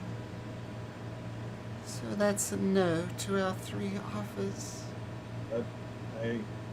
Yes, that is a no.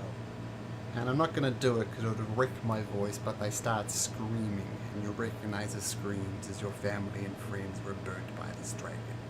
They just start screaming at you.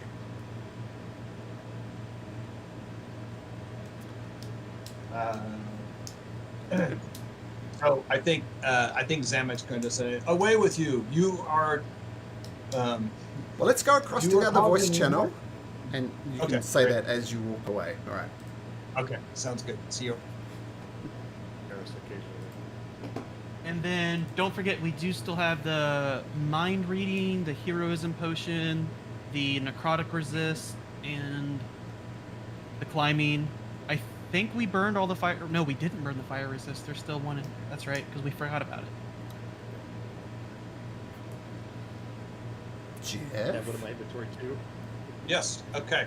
So as I come back in your guys' presence, I am angrily responding to these witches, saying, "You are causing mental anguish to me and pain, causing me pain. Away with you!" And I walk back to the party. Pardon us. Pardon us. We have another offer in mind.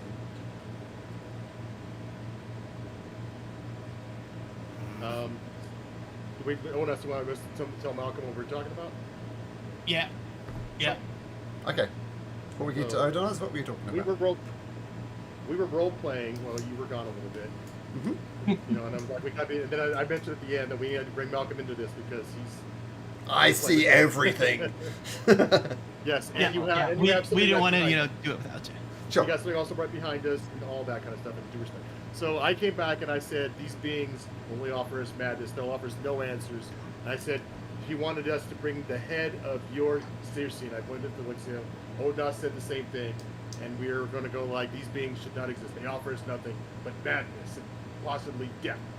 And then we were thinking about, we're planning on attacking once we got Yeah. Samick back.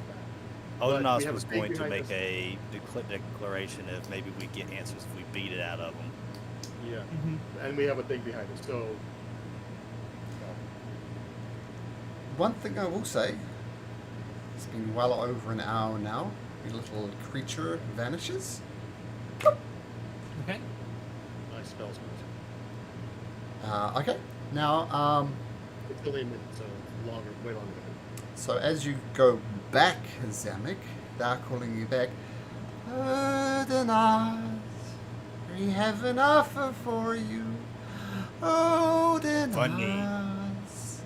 Odonos will listen to offer if you would listen to Odonos' offer after what offer you have. Of course, come on over, Odonas. Let us speak. We speak out in open. No, that's not how this works. We see you, Elixio. No sneaky sneakies. Yeah, man, a 17. They see me. Damn. Odonas. Be it. Zamek's going to try to stealthily sneak up. Okay. Zamek, what- no sneaky sneaky. Is this flat? I'm sorry. It's the loom. This It's is a the loom. So you more have Oh, to okay. walk around it. So this is really Okay, impassable, gotcha. this area here. Okay. Elixio has his wings, so he's on top of it. Sneaky, sneaky little imp. Fly back to your master, the one who does not brave enough to make the difficult decisions. Odonas, voice channel 2.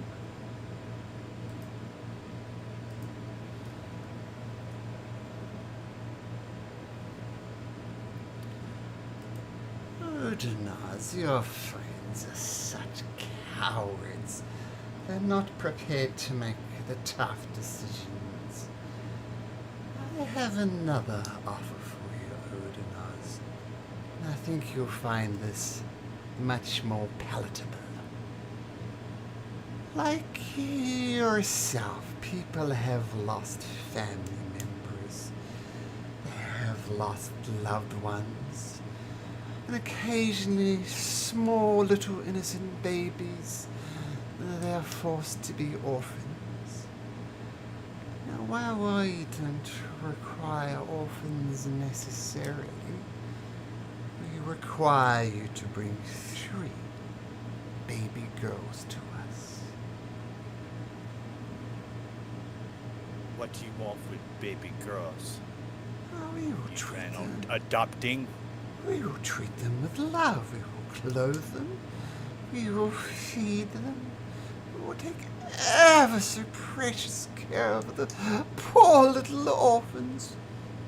They'll receive love from us when no love is coming their way. They don't have to be orphans, of course. But perhaps that will make it more palatable for you to digest. Can I insight check that? Sure. What are you inside exactly? What question do you want resolved? This idea of shower them with love and affection, and is that really what they're going to do, or is it something a normal person would be like? That's not love. You think that they want to give them their own unique version of love. Whether that would Okay. match up with what you consider love is a whole different thing. But they Okay. intend to love these babies in the way that they know best. But it might not be the way Odinoz considers is best. It might be the way that Odinoz considered quite And repugnant. probably would be able to reasonably guess based off their original offer and what the at least Morpheus has told me about his encounter. We will take such good care of them. The fates are doomed not to bear children. They can have mothers, a triplet of mothers. If only you would do this act of kindness to the children, we would tell you how to release the souls of your poor family who knows no father. Odinars believe opportunities for orphans is important. However, Odinars also knows that certain people are not meant to be parents. I wonder if your intentions are pure, Pure as the including driven what you've snow. already asked. Pure as a driven soul. We would never harm a single hair on a baby's head. That seems to be counterintuitive to what my friend told me.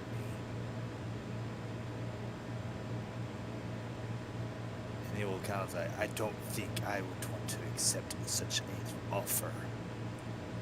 And he'll kind of stomp off. One more offer before you stomp away so angrily, Odinox. And he'll kind of just plant right before he gets right to the rock. You seem, Make it you good. seem to have problems with the innocent babes. I think perhaps I can read your heart. You think we're cruel, twisted individuals. But I think if you could bring us more innocent, holy things, maybe they can teach us the error of our ways.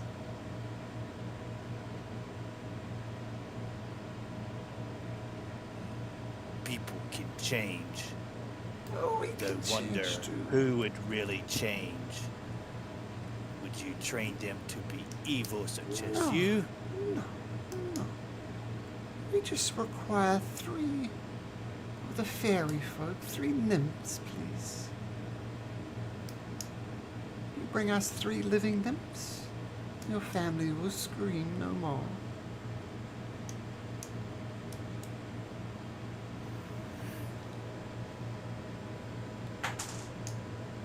Odinus is done talking. You make Odinus's head hurt. And he'll kind of like stomp off.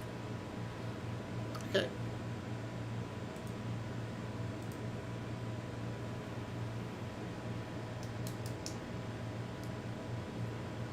Just wait for Josh to return. There we go. So, what did they see, Josh? Kind of see, first we'll see a very small Sorry, you're breaking up, Josh. angry look to his face. Oh, there you go. Can you hear Sorry. me better? Yeah, much better. There Maybe we start again, though. So you'll see him walking, and you'll just kind of catch a glimpse of him, and he'll kind of stop in his tracks. The original stop, you'll see kind of an angry look on his face, like they just offered him just another crap deal, and he's not happy about it. And then you'll see him stop in his tracks, consider it, and then shake his head, and will walk around the rest of the stone. Such a shame. Oh no, his head hurts. Such a shame.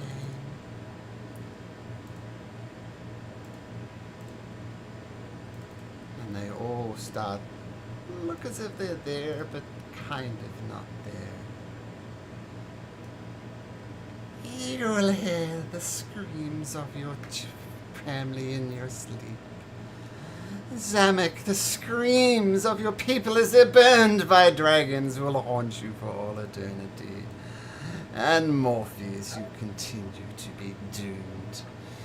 You foolish, foolish, cowardly creatures. Leave our domain. We have nothing more for such cowards. You asked for my mistress's head. I will not leave until I have yours. Well, okay. Fire an arrow. Yeah, passes Fire straight. an arrow. Fires goes straight through her as if she wasn't there. You think we are such fools as to allow ourselves open to people who don't have the courage to accept our deals? Who offer you this one time and one time only? Leave with your tails between your legs. We'll make sure that the prophecy ends right here, right now.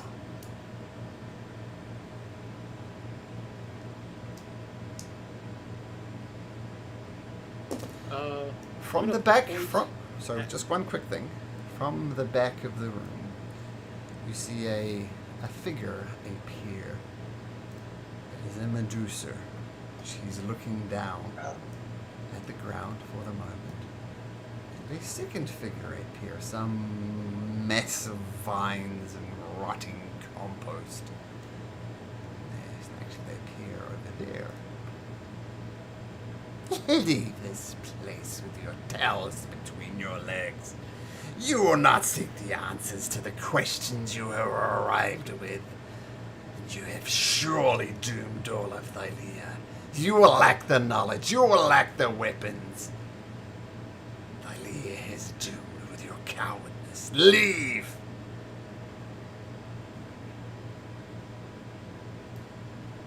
Just out of curiosity, were they the only ones that were supposed to be questioned? Because I never had a conversation with them. Yep. They don't have answers for you, unfortunately, Testicles. Okay.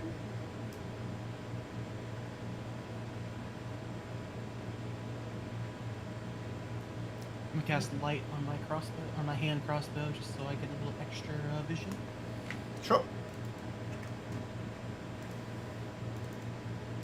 Set up your token. Now you said there was a Medusa. Was there another monster you said somewhere or something? Yeah, I didn't see it. A vine something monster. I'll put it so you can see it. I thought there was Oh, oops. Oh, I didn't. Here it is. I don't know why. I'll just put it there. Oh. That's what it looks like. But it's over here. Is that where it's at? No. Okay.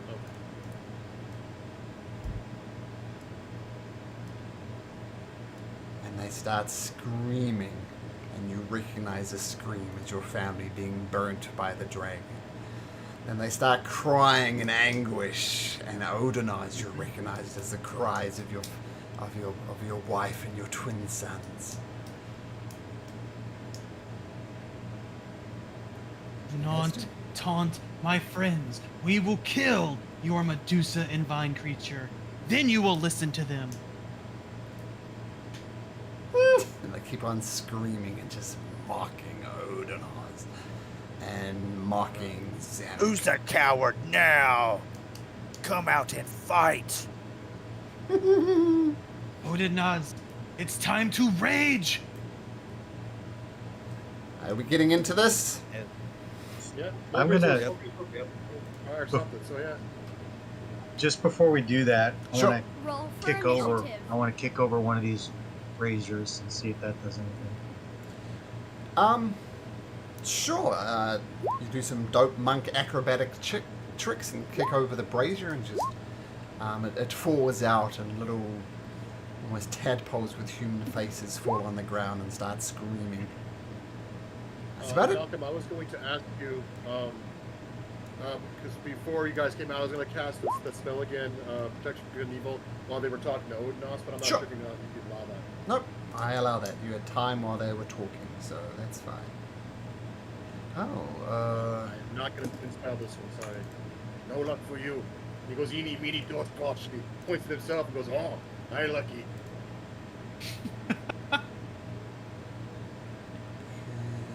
Eeny, meeny, dos, me. You guys didn't like the deals, huh? It's such a shame. No one bit.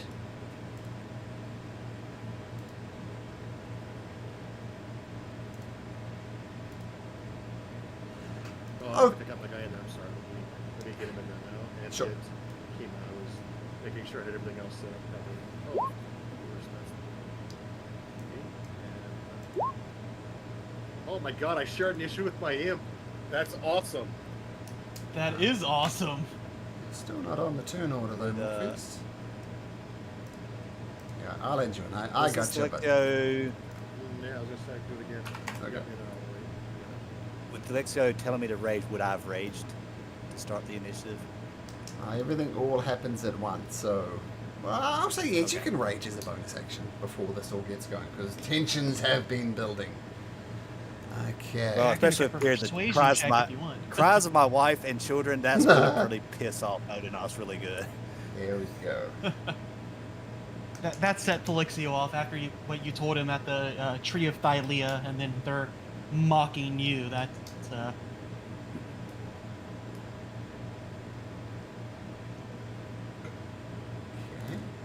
Just check a couple of things.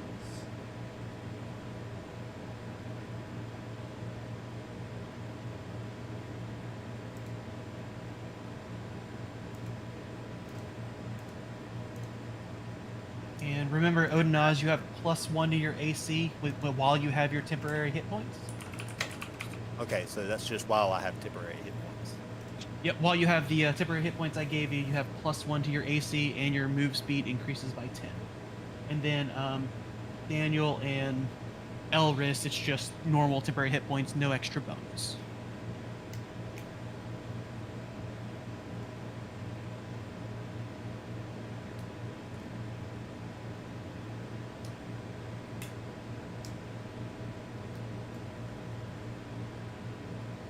Okay. Check a couple of things.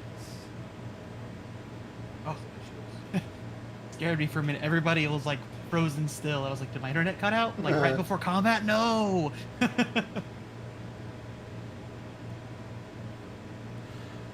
Felixio, what do you do? We are going to steady aim and fire a shot at this big vine creature. Okay.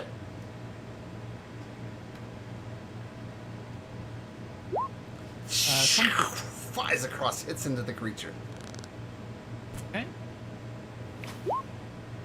14, and we are going to go ahead and use this, our Whales from the Grave, since sneak attack went off, so a creature I can see within 30 feet will take 1d6 necrotic damage. And I am looking at Granny there, and I'm going to just scream, "Ah!" and see if she will take 1d6 necrotic. She I've just necrotic. shakes it off. No effect. Nope. Okay. Okay, so that's your bonus action and everything. So stay right there, Zamek. And I'm on top of the loom, by the way. Top of the loom. That matters. Okay, Zamek. They continue 10 to. feet on top. You continue to hear the screams that haunt your dreams. Family, friends, loved ones, villagers. They just all cacophony, Alright. just laughing at you as they do this. So, Zamek is going to cast a spell.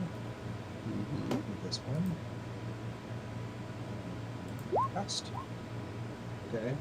So that's a bonus action. I'm targeting Medusa, Okay. and I will launch an arrow. Here we go. Oh. Oh. Right. Wah, wah, wah. This is my first turn, so I do get a extra attack. So I will take the 2 next Sure. attacks here. So here we go. Dang it! Oh Seriously? my gosh. Did I get a bead on this thing? All right, and one more time. You're still seasick. Oh my god! Wow. Good lord! Sorry guys, that was really important. I thought Plus, good you shit have was plus 10 to hit, man. Come on. Yeah. How can that be? God, that was terrible. All right. I 1, 2, that's- 3. Zamek, Yeah. Hey, what well, did I you do? improved the other time. Do another roll for me and make me a Constitution check, please. Constitution saving throw. Saving throw. Okay. He's in my aura, if that matters. You would have Oh. +5. Okay, we'll put your aura on so we don't forget about your. It's 15 feet? It is 10 feet. 10 feet, okay. I'll make it a different color. Make it a nice light grey. There we go. So Zamek, you're just in it. So that's an 11? Yeah.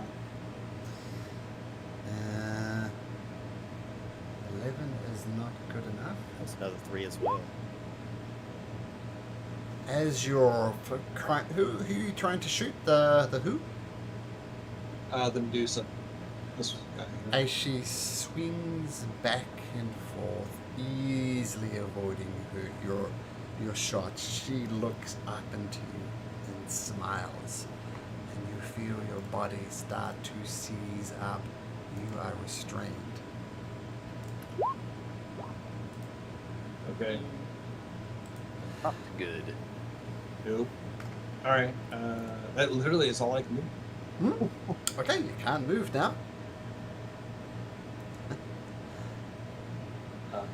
Nona, the one who is flirting and drunk Morpheus's hair. You're still inside me, honey.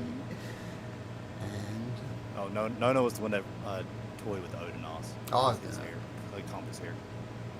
yes, that is also true. She comes up Pick up to mine and drink it. You're inside of me. Do you hear the screams of your of your sons and your wife still, Odenos? Do they haunt your nightmares? Which, I'll find a way to bring them back. Not without me, you won't. And she walks over here. And as far as out of sight, you know, probably you can still see her in dynamic lighting. But she's not there. Alaris. Okay, I'm gonna look to this creature and say, you either run, fight with us, or you die first. If I do die, it'll be a fate better than this. I will fight you with all my abilities. I will destroy you. Not because I want to, not because in my heart of heart, my Amazonian heart tells me it's wrong. But I must do it regardless. I apologize if I kill you. Alright, well, despite what it says, I'm going to cast Bless on Zamek and Odenos, and myself.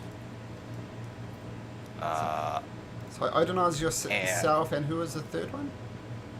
Zamek. Zamek. We can't have him turning to stone so soon.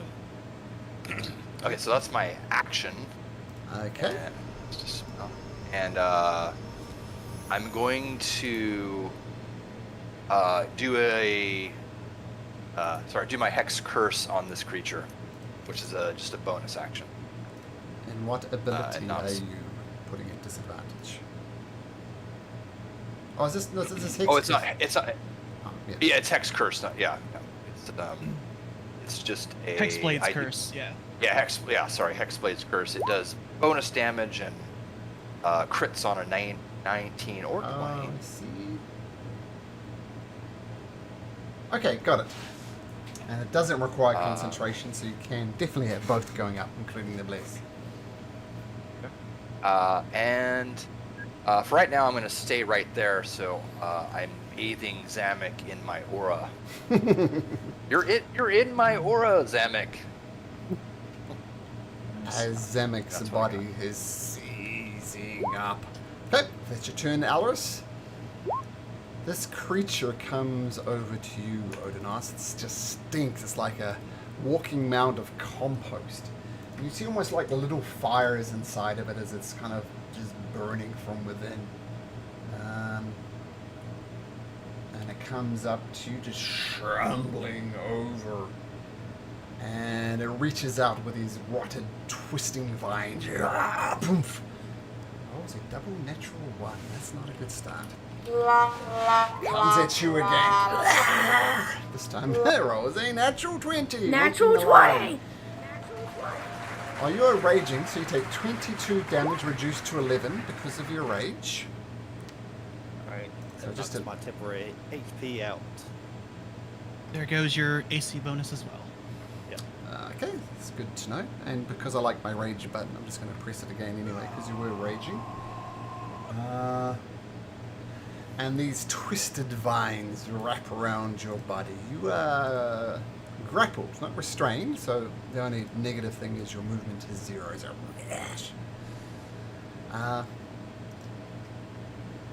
Granny Mortar. Oh, look at that. Poor little Odinaz is trapped like his family. That is positively delicious. And she walks around to the other end of this big head. So I'll just do her path that you see. She disappears from sight. I'm not sure what she's doing. I think And I'd like. Would it do it any like an opportunity attack just for funsies? You can certainly try. Oh heck yeah, I'm swinging. okay, roll to hit. I don't have my axe out yet, but I will swing with the claws just to rake right out of Sure. her face. Out of sheer anger, you rake. Oh, 18. Nice roll. It just passes through her harmlessly. Get back here, witch! And Odinaz, I forgot to ask you, but can you please make me a Constitution saving throw as the Medusa's eyes turn towards you? You looked into the pits of hell, but you resisted. Okay, nice. So that was Odinaz. I haven't gone yet, though. Oh, you haven't had your That turn. was no? just a reaction. Oh yeah, you're right. Sorry, Odinaz, and then we'll do Decima. Alright, so I'm assuming I'm going to go ahead and kind of use the bonus action to enter that rage to start with, so I'll just take my bonus action up in there. Oh, you're already raging. Uh, You're already raging, so you're fine. Okay. So then I will. This thing's got me grappled, so I'm not restrained. As I will reach back in the most kind of like. He's kind of got me wrapped up over there, but my arms are free. Taking the swing, and once I swing and miss, I'll whip back, grab the axe of Xander, and I will attack Reckless Yes. right into the vinyl. As I will Great Weapon Master this as well. Okay.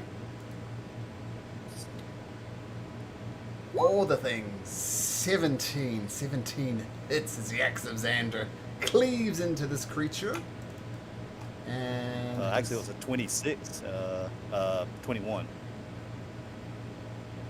21. You're go with a bless. I didn't even go blast. So the clause there's was just two a, rolls there. so, oh, you did a 26 and a 17. So that's a 21 and a It's 20 12. Yeah. Yeah, the 21 hits, the 12 misses. That is 28 points of damage. Let me just check something. Oh, the 12, don't forget to roll your bless. Maybe you'll get a 4 and make it a 16. Yep, I don't think it works on the. that's in That's every a- swings. So you rolled a 12. Oh, you rolled a. For the first one, you rolled an 13. 13 misses. So you can roll a d4 and see if you can get there. Oh, Bless. it's weird. I'm not seeing those. I see like a No, 26, 17. I see a it was 26 and a it 17. But it's minus 26 5. and a 17. Minus yeah, 5. minus 5, Yeah. so 21 Oh, and 12. gotcha. Gotcha. 21 and okay. 12. But your bless will still work on that because it's still an Yep. attack roll, even though it's Great Weapon Master. Yeah, but it's reckless. So these are two rolls. No, That Doesn't was matter. one Bless is still a. Yeah, oh, D4. reckless! That was your first attack. I'm so Yeah, sorry. it's the first attack. I have another one. Oh, okay. So Oh, 26 I was and so. 17. I thought it was 2 attacks. Yeah. Yeah, me too. Okay, so that's your first attack. Second attack. So, So roll 28 on the twice. first one. Yeah, got it. And then I will roll twice again because I will also go reckless again. So that's a 22. So that'll hit. Okay, 22 we're all, to hit. we're all on the same page now. Take us a minute. That is 16, 18. 18. So 18 plus 28. Yep, I did the 28 already. And I'll make sure I've got the hit It's going to point be bar. 40, 46 total damage. You're just carving Very and nice. little bits of rotting compost fly off this creature.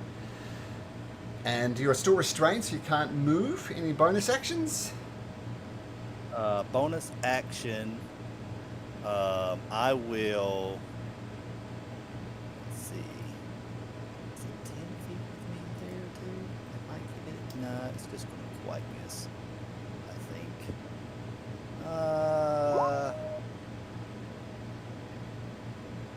You know what? Let's do it anyway. Because I'm going to be right in its face as I will daunting roar. Okay. What As I type? roar in its face. Roar. And this is an attempt to frighten it. Yes. Yeah, let me compost. see if I can- Compost can't be frightened, unfortunately. Oh, that's sad. Okay. That's my go. Decima comes up. Daddy, Daddy, come save us, Daddy. We miss you so much, Daddy. Why won't you save us? She walks away. Yeah, she's not the nice one. Oh, you thought there was a nice one? Interesting. Okay, the creature comes up behind you, Alice. She says, I'm so sorry. This is not my intention, but I'm forced to do this. The price of your death will satiate it. And?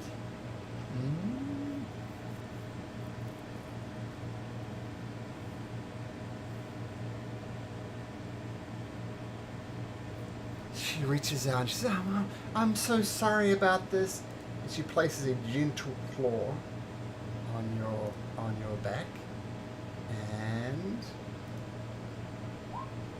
what's your armor class, Alaris? 21. You feel 21. your Oh, sorry. body shaking. And whatever she's done, something is wrong with you. You have disadvantage on wisdom saving throws and all ability checks until I tell you otherwise. And then she Like that. comes with her claw. And she's once again dreadfully sorry about this. Rolls a 23 and she slashes you across the chest for 20 points of damage. And then she flips a dagger into her hand. I'm sorry, this is going to be next. Just do what you can to avoid it, but I will attack you with all my might. She doesn't get to attack with her dagger, but she's definitely threatening to do it. Testicles kicking over the pot to seemingly no effect. What do you do? All right. So I have a 10-foot reach, and I've got a spear. Mm-hmm. So I've got a 20-foot reach. So I'm gonna poke the Medusa. Before you do that, though, can you make me a... what save was it? A Con. Constitution. Con, yeah.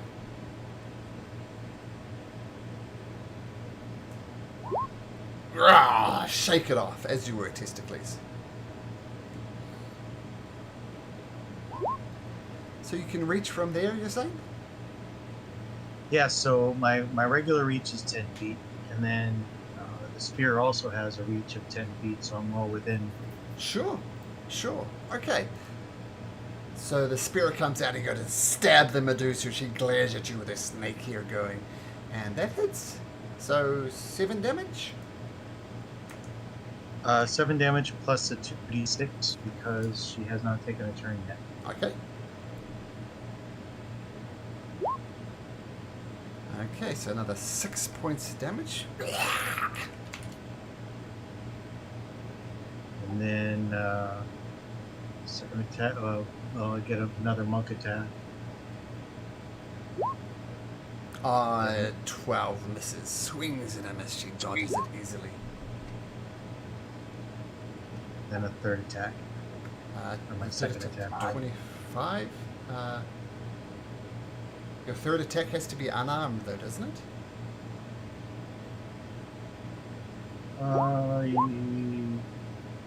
You're probably right. Yeah, so just take a step off the statue and yeah, there we go, perfect. And with your 10-foot dope monk's reach, thanks for remembering the con check, Alice.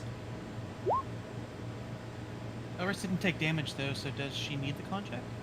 No, she I she did. I did. took Damage from this 20. one. At 20 damage. Oh, the 20. Oh, I missed the 20. Okay. Okay, so unarmed Oh, I- attack, if you like, Testicles. You want me to reroll because it's the Oh, same. Sure, no, that's fine. So just roll damage for your unarmed strike. Okay, so it's a 1d6 plus 4. Sure.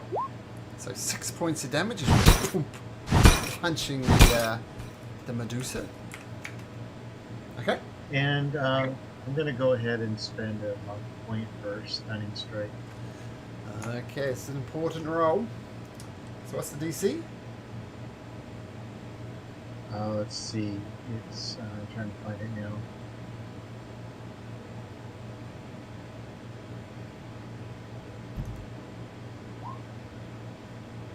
Shoot, what was it? I think it's going to be less than 22. Okay. Yep. She punches her right in the solar plexus, but she's fine. Okay, that's it. Okay. The Medusa smiles and looks back at you. No, no, no, no, no. And, first of all, her snake here shoots out and tries to bite you multiple times. And she rolls with her snake here at 23. Alright. So 4 piercing and 10 poison to these snakes. Pounce Alright, into I'm going to use my reaction Uh-huh. as the snakes try to bite as a spirit shield comes in here. Which reduces the 4 damage? damage is gone. Yep. So unless you have poison resistance, that was, what, 19 to now 15 points of damage. Testicles. Got it? And I had temporary hit. I had temporary hit points. I'm just doing the math. Ah, sure. I'll let you do the math. As you do the math, realizing how damaged you are, she takes out her short sword, swings it at you, rolls a 24 for another 4 points of piercing damage. She comes back with a backhand again and rolls a 21 for 5 points of damage. And she is going to swing around you to there. Okay, that's her turn. Morpheus. Where is Morpheus? Over there. Okay. No con save from you. You're fine right where you are. What's that? Other people have been making con saving throws at the start of their turn. You do not have to. Oh. Oh. Oh, that's interesting. Okay. I don't know if you can see this though, Morpheus, because I'm on top of the loom and you're behind the loom. Fruit of the Loom? What are you talking about? This big thing is a loom, and Thelixio is 10 feet on top of the loom. All right. Well, Morpheus is going to 5, 10, 15. 20 Climb right over there. the I'll go loom? with that.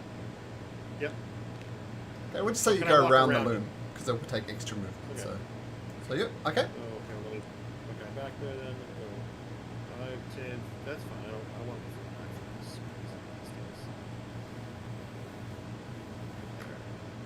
And I'm going to shoot my lightning staff, which is a 120-foot long line, and do thunderclap. So everything within 60 feet of me has to make a DC 17 saving throw. or they take that damage. First off, So this is a loud Everything? sound to clap for everybody. it's a loud, huge bam. I bring my staff down and I go ah, and I scream basically, and it shatters around like 60 feet around me is thunder damage, and then I shoot a line of lightning. Actually, it's- I'm not gonna do. Yeah, I already said I'm gonna do. And I'm gonna shoot it through these guys here. Okay, got it. So the compost Okay. fails. They take that. 96 and 96 damage. And a DC 17 the Medusa fails. So dexterity. the first one was 5 points of damage from the thunder, right? Yep. Okay, so both. Do I take the thunder if I made the save or no? If you make a save, it's half. So I take 2. Okay. Take half. Okay. No, only on a fail you take damage. You don't fail, you don't take any damage. Oh, so I get my 2 back. Okay, perfect. Thank you. Yeah. Does Morpheus have to make this save? Everyone but me, and I need to get a chemo. So chemo's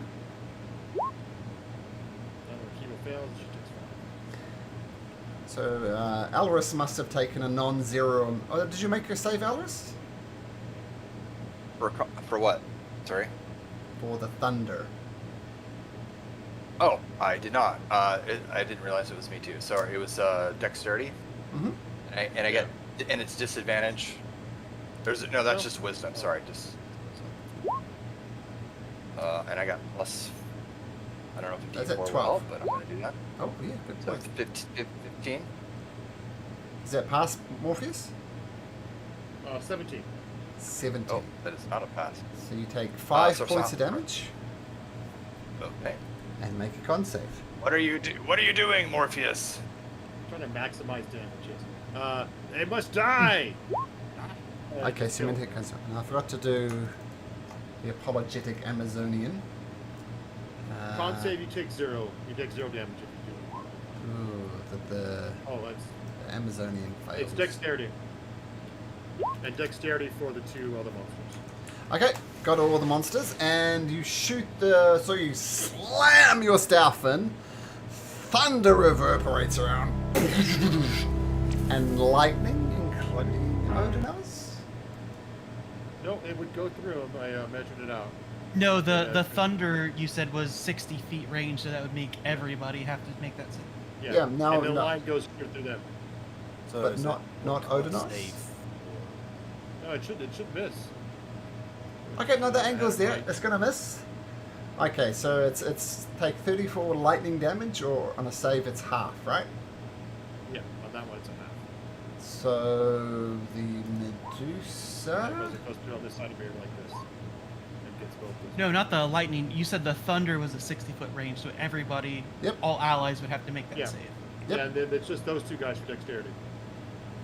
And the Medusa Okay. passes. Is it a so con save yeah, so make a con save, Or is it Odinus. Con save for the thunder. Okay, so And I have- you're fine. No damage. So I didn't take any. I'm sorry, I didn't take any damage either. Then, right? I made my I did a con save. Yep, so I you're have fine. plus 8. Yep, no Okay, damage. sorry. Well, nat 20s. Yeah, Great. nice. The Medusa passes, so she takes 17 points of damage. And the creature at the end chooses not to avoid it and gets healed by 34 points of damage. Oh my god. That's, Healed. Wow. that's bad. There. And then I will quicken spell Eldritch Blast at the Medusa. Okay. So Eldritch Blast 18 and a 17. Both of you Eldritch Blast slams into the Medusa. So roll damage. So a And then she 28. gets knocked back 10 feet and then another 10 feet for 2 hits. Okay, so she smashes back into these vases and they just crack behind them as she slams against this pillar back there. Kind of good, Yeah, we're kind of back. bad roll there, Morpheus. Okay, Kima. Kima flies over there, invisible. She stays up in the air. That's it. Okay, Felixio. Where is Felixio? All right. Oh, on the I loom. am going. Mhm. Yes, on the loom. I'm gonna move right here. I don't know why I see stuff on my screen. Okay. I'm gonna move one there, so I'm within 30 feet of Odinaz, and I'm gonna tell Odinaz, "Don't resist. This will help." And I'm going to tell him, "We'll get higher and higher. Straight up, we'll climb." As I cast Enlarge on Odinaz. As long as he doesn't resist, he will automatically become large size. If he resists, he'll have to make a save. Odinus? Odinaz is not resisting. He'll take anything right now. Right, so you become large, you have an extra d4 on all your attacks that hit, and you get advantage on strength checks and strength saving throws. Nice. And I do that, and I'll go ahead and take another step back. DM, can I still use my bonus action to fire with my second crossbow, or no? I don't They're think hand it's- crossbows. I don't think it, unless it says once you've attacked with something else. No, I think that's fine. You can attack with your hand crossbow. Okay, I will fire a hand crossbow at the Sphinx-looking thing here on Elris. Okay. So that is the one that is not +1. That is Mirage. Okay, here's Mirage. 25 hits. All right, so no dexterity modifier, but I get sneak. So here we go. Oh, sorry, that is supposed to be a D6, not a D4. So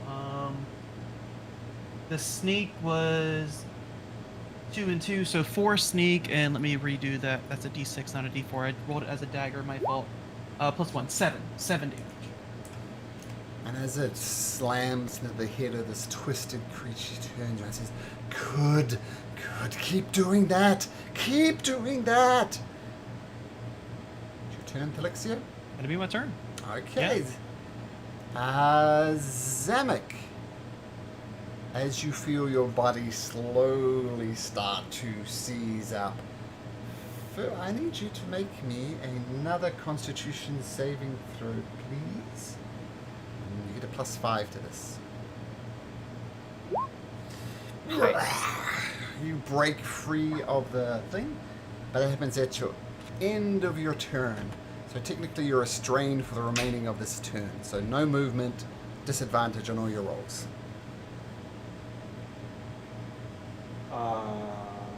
Okay. Let's see. Did the unrestraining, was that my action, did you say? Well, the Medusa, the way it petrifies happens over 2 rounds. Now, you failed your first one. By the way, if you'd failed that roll, you'd Yep. be stoned right now. So you did it, but for the rest of this turn, you're restrained as you're battling through the petrification.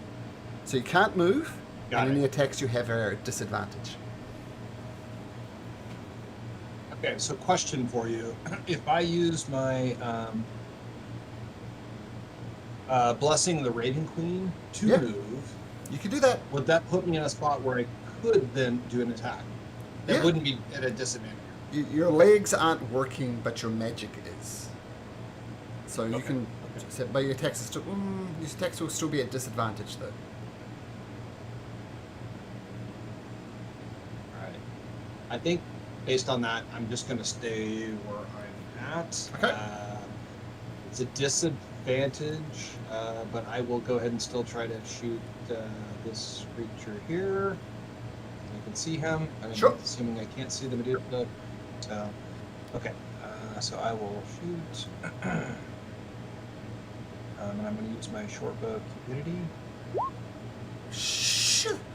The love harp hits. Lovely arrow. Do you wish to try and enthrall this creature? Charm it? Yes. Yes. Okay. So roll damage first Oh, for your short bow. I got to and roll then- again. Oh, you need to roll again. It's a disadvantage. That's true. Yeah. All right. 17 still hits, so you're fine. So roll damage. Okay.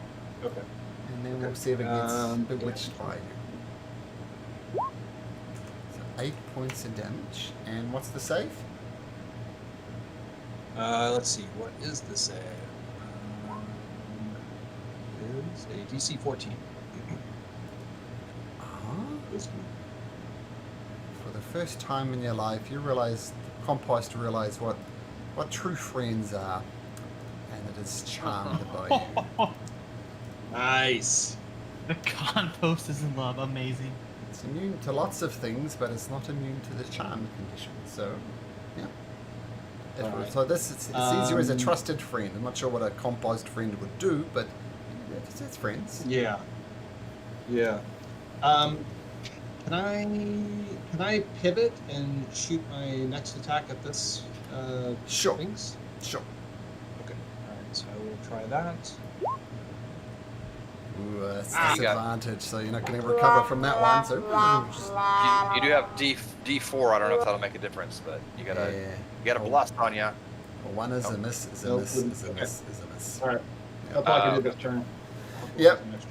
So imagine you're as you shake off this petrification effect, you just shoot completely wide. Okay. Now.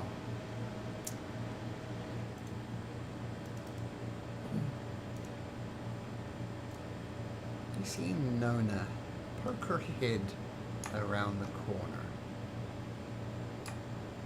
And she is going to cast a spell.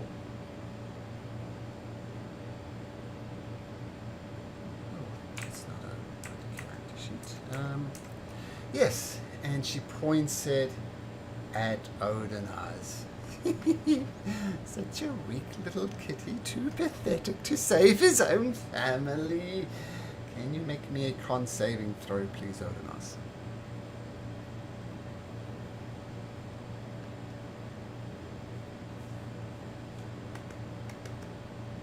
This is a spell, right? Yep. Actual spell. Yep. Did you roll twice for some reason? 22. Yes, I have advantage on spells, on spell saving throws. That is for my blessing of the haunted one. Which I just added at the start of the session, so good looking out. So you see the there's a sickly greenish ray shoot out at you, and it looks as if it's wrapping around your massive torso, your chest, your massive arms, but you shake it off. And Nona retreats back behind the head. Okay, and you can't see her back there, so she'll do that. Now I forgot about the lair action, so now we'll do the lair action.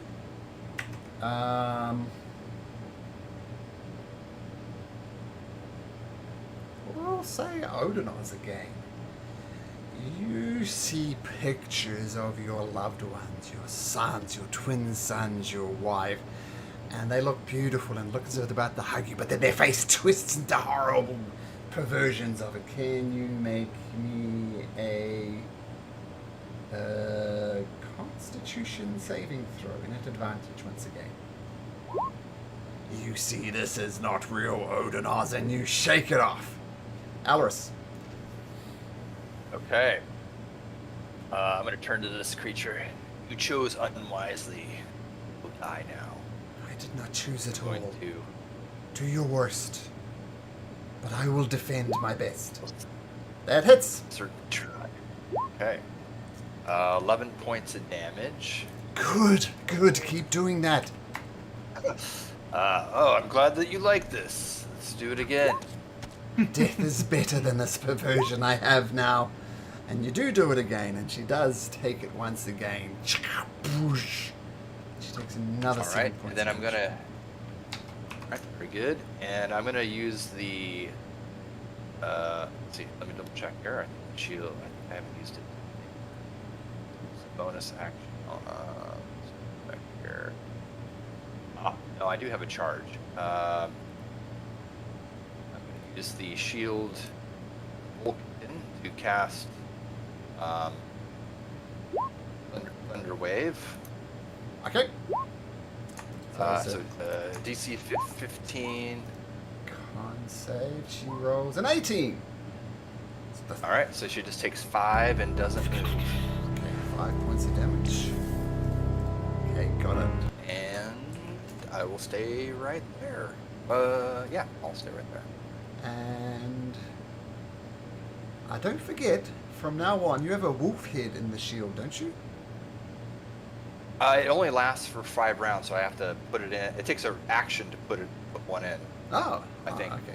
I'll I'll double check okay. that because I was suspecting you might have been missing out on tactics, but have a check on that.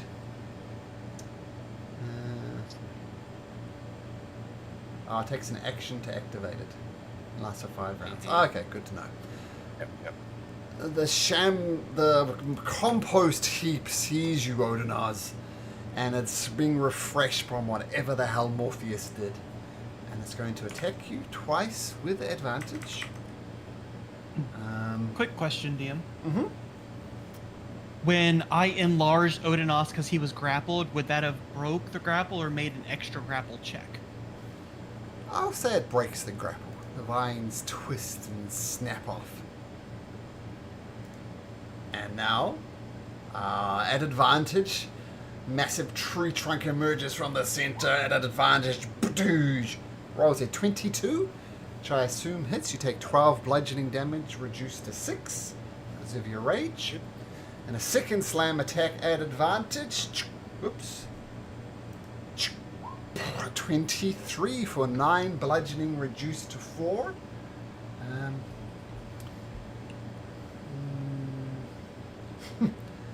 And you see the creature with both kind of tree trunk hands getting ready to fully engulf Odinaz, and it opens up a maw of sorts and tries to swallow Odinaz.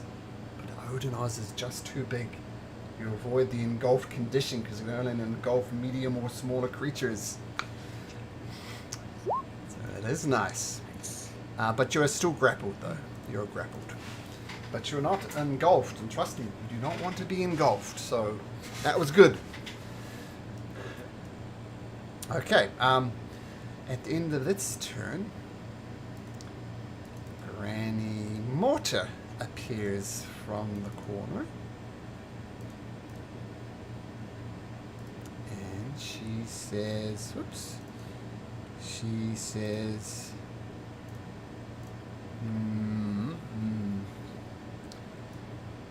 she says, it's gotta be Odinaz again. Odinaz, make me another Constitution saving throw, please. At advantage, of course. 15, 24. Another one of these green, disgusting rays go at you, looking to sap the life energy from you. But you avoid it. She disappears back around the corner. Odinaz. Odinaz is tired of being hugged by this stinky pile of trash. And will swing again, reckless. Okay. Great weapon master. Yep. Okay. Plus a D4 if you hit. Well, it's a Oh, natural that's a 20, crit. so... Natural 20! Plus 2 D4s. In 2d4s. So that it's is... That's an 32? awful crit. 2016 plus 10, it's 28, 34. 34. Almost got there. Oh, massive hit. Okay. Carving off bits of this compost. Beautiful. Swing again. Reckless. Weapon master. I'm going to roll my d4 because I'm blessed. So that would be a 15. That turns it. So 19 minus 5 is 14 plus 3 is 17. That hits. And So And a that's- D4? and another d4. It's 19, 21 from that, plus another 2. Oh, beautiful. Carving pieces off. It's lovely. And because I critted, I get to make a bonus action, another attack, Oh, okay, cool. and we'll go reckless whip. 22 minus 5 is 17. 17 hits even without the bless. And that will Plus be the- another So 26 from that hit, and another 3. 29 points of damage. Oh, you're just carving bits off this creature left, right, and center. Okay, nice. Still restrained. And that's my go.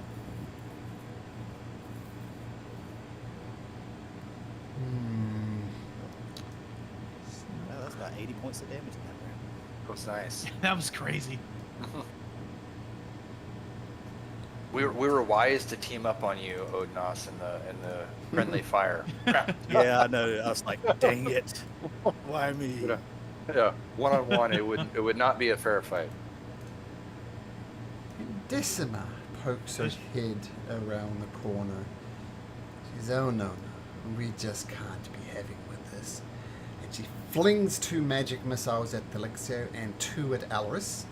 So first the 2 at Thelixio do, oh dear me, 4 points of damage, but make a constitution saving throw, Thelixio. Have anything? I don't. 2 con saves, right? Since it's 2 missiles. No, I read this up, it's only 1. According to Okay. the One. god Gotcha. of D&D, what's his name? Crawford. Yeah, Jeremy Crawford. Crawford. He made a ruling on this. And then 2 swing at Alaris. How much damage? Sorry. 4. And 5 points of damage to Alaris. And a constitution saving Sorry, throw what was from it? Alaris. What was the damage from? I'm sorry. Magic missile. Oh, gotcha. 5 points of damage. Okay, got it. And Constitution save. Okay, her ply to break concentration doesn't work. And she slips behind. Out of sight. So that was okay. Turns towards you, Alaris, this weird, twisted creature who's apologetically. I'm sorry, I simply must do my best. And you already got that on you. So she's going to reach out with her claws. Was it dirty 20, Alaris? It's 21. 21, okay. Jeez, I'm dreadfully sorry about this. She rakes with her other claw, and she misses again with an 18. I am doing my best.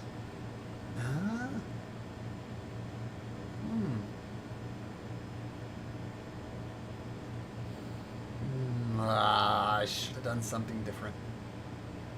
DM made a bad move. DM is going to live with his bad move. Testicles! Okay, just point of clarification. When you say they go around out of sight, are they out of sight because this thing's in the way? You see them walk behind the head and then you don't see them. So I'll let you deduce what that means. You see them and they walk You see- behind the head. Okay. Alright, well, let's start then with Medusa.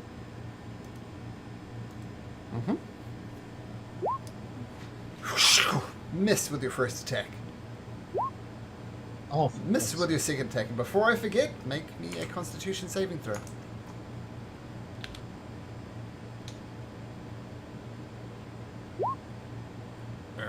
You're not blessed or anything. So at the end of this turn, you're going to start restrained. Okay, as you were.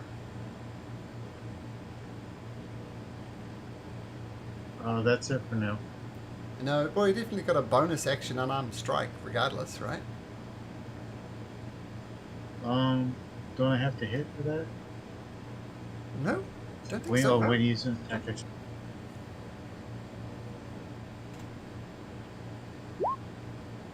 Finally, you get some contact. Punch her in the face. As you punch her in the face, not avoiding. Oh, flurry of blows coming as well. Yeah, the first one misses obviously, but then the second one thumps into her for another 9 points of damage as you punch. You feel your body start to seize up. Blood just seizing up in your veins.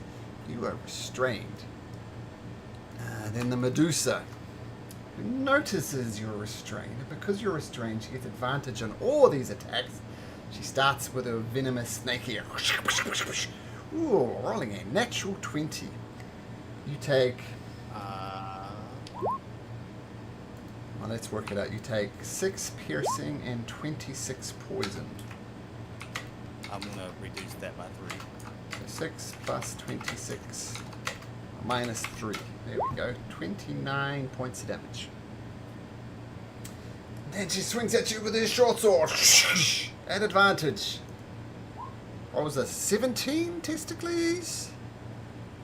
19. 19. Swings with a short sword again at advantage and rolls a 23. She carves into you. You take an additional 3 points of damage. Okay. She's just smiling as you're falling beneath her blows. Morpheus. Where is Morpheus? Down here, down south. Okay, cool. Okay. Right. I'm gonna cast as a bonus action, Dragon's Breath onto Kima and make it ice damage. Alright, that's my bonus action. For my main action, I will target. I'll target her with my action. No, I'll target this thing with my first one. You can't see those unless you get the other side of the loop. So if you moved up there, you could. Oh, I can't see her. There's Okay, a big I loom can- in the way. I'll move there, and then I'll just target her then. Sure. And I'll just go, action.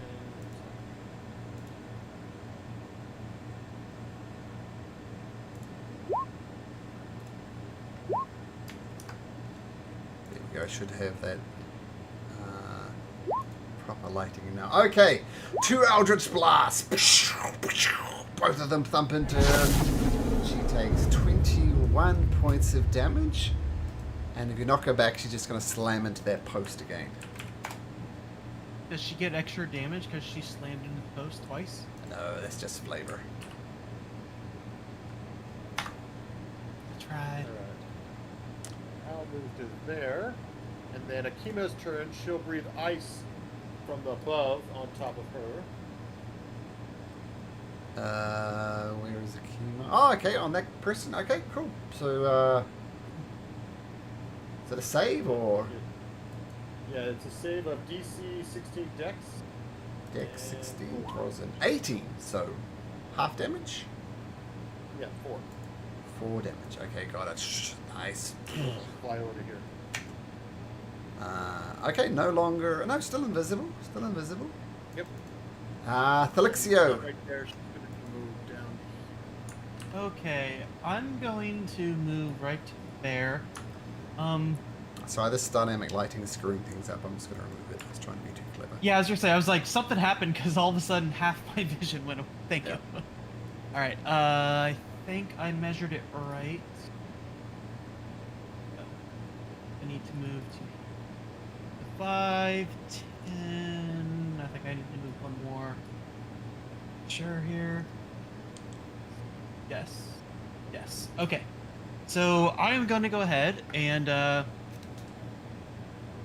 when we were role playing and doing all of our things, when I gave them the temporary hit points, I rolled a 9 for consulting my skull, Sure. and I'm going to go ahead and use my action to slam on my lute and say the tale of the brute, even though I've known Odinas very smallly. He seems like a brute that is on our side, strong and willing, and this is what's going to happen here.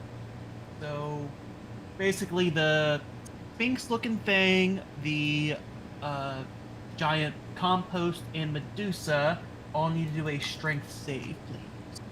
Okay, the compost, what was it, 11? The Fail, my Medusa- DC is 18. The Medusa rolls a natural 20. The unnamed creature rolls an 18. 18 makes it. Okay. So the 2 that made it will take half damage of this, and the compost that failed will take full damage and be prone. Okay. So 12 damage to the compost, and it's knocked prone, and the other creatures take half, and they are not knocked prone. Okay, got it. So 6 to that. Bonus action. I'm gonna go ahead and consult my skull. So we'll see what we get here. 12, 11. Okay, and I'm going to turn my back where I'm only seeing the compost and the unnamed creature, not the Medusa, just in case. Okay. Turns out compost mounds don't know which way is up at the best of times, so can't be knocked prone, unfortunately. Damn. All right. Well. It's compost. All right. Okay. So nice round, Thelixio. Zamek, you've got the unenviable task of the apologetic Amazonian woman at one stage. Hit me with all your force. Yeah. Snap. So I think my my Hill of Thorns is still up. Yes. I'll say yes. Sure. Okay. I will go after Medusa. Mm-hmm. Go. That hits. Just. Nice. Mind you, you're That's blessed anyway. that. Okay, cool. And then, let's see, I gotta go back to my Hail of Thorns, because I don't remember what that does. Let's see,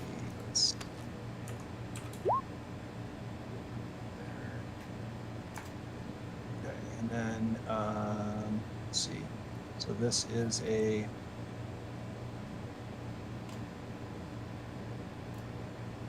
It's a dex save, it seems. Dexterity saving throw at 13. And save for half.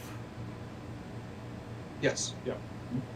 The hail of thorns wraps around her, gives it a squeeze, and at a last baleful glare, she lets out a scream as she dies. But Zamek, I need you to make me a con saving throw. Come on! +5, plus d4. Wow, you get a million, so you're fine. Okay. And you're free to move now. Yay. Okay. I will move over to here. Is this at the same level or is this down? What is Yeah. this? It's just this big lump that Thelixio's on that you can't go up because that's 10 feet in the air. I mean, this is Oh, a I can't gigantic go up. loom. No, but this metal-looking stuff over here you can. Okay. Which I was on. All right. I'll just move to there. That's it. Sure. Okay.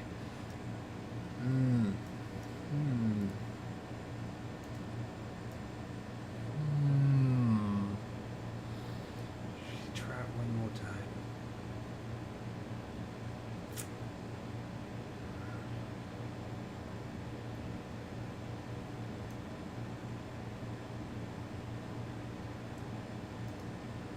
Rock-a-bye, baby, in the treetop. When the wind breaks, the cradle will rock. Thelixio falls asleep. Just asleep, no save? Nope. It was the sleep spell, and I rolled more than 10. In case you wonder. My HP is 65 right now. No. Oh, Yeah, sorry, 65 right now. Testicles.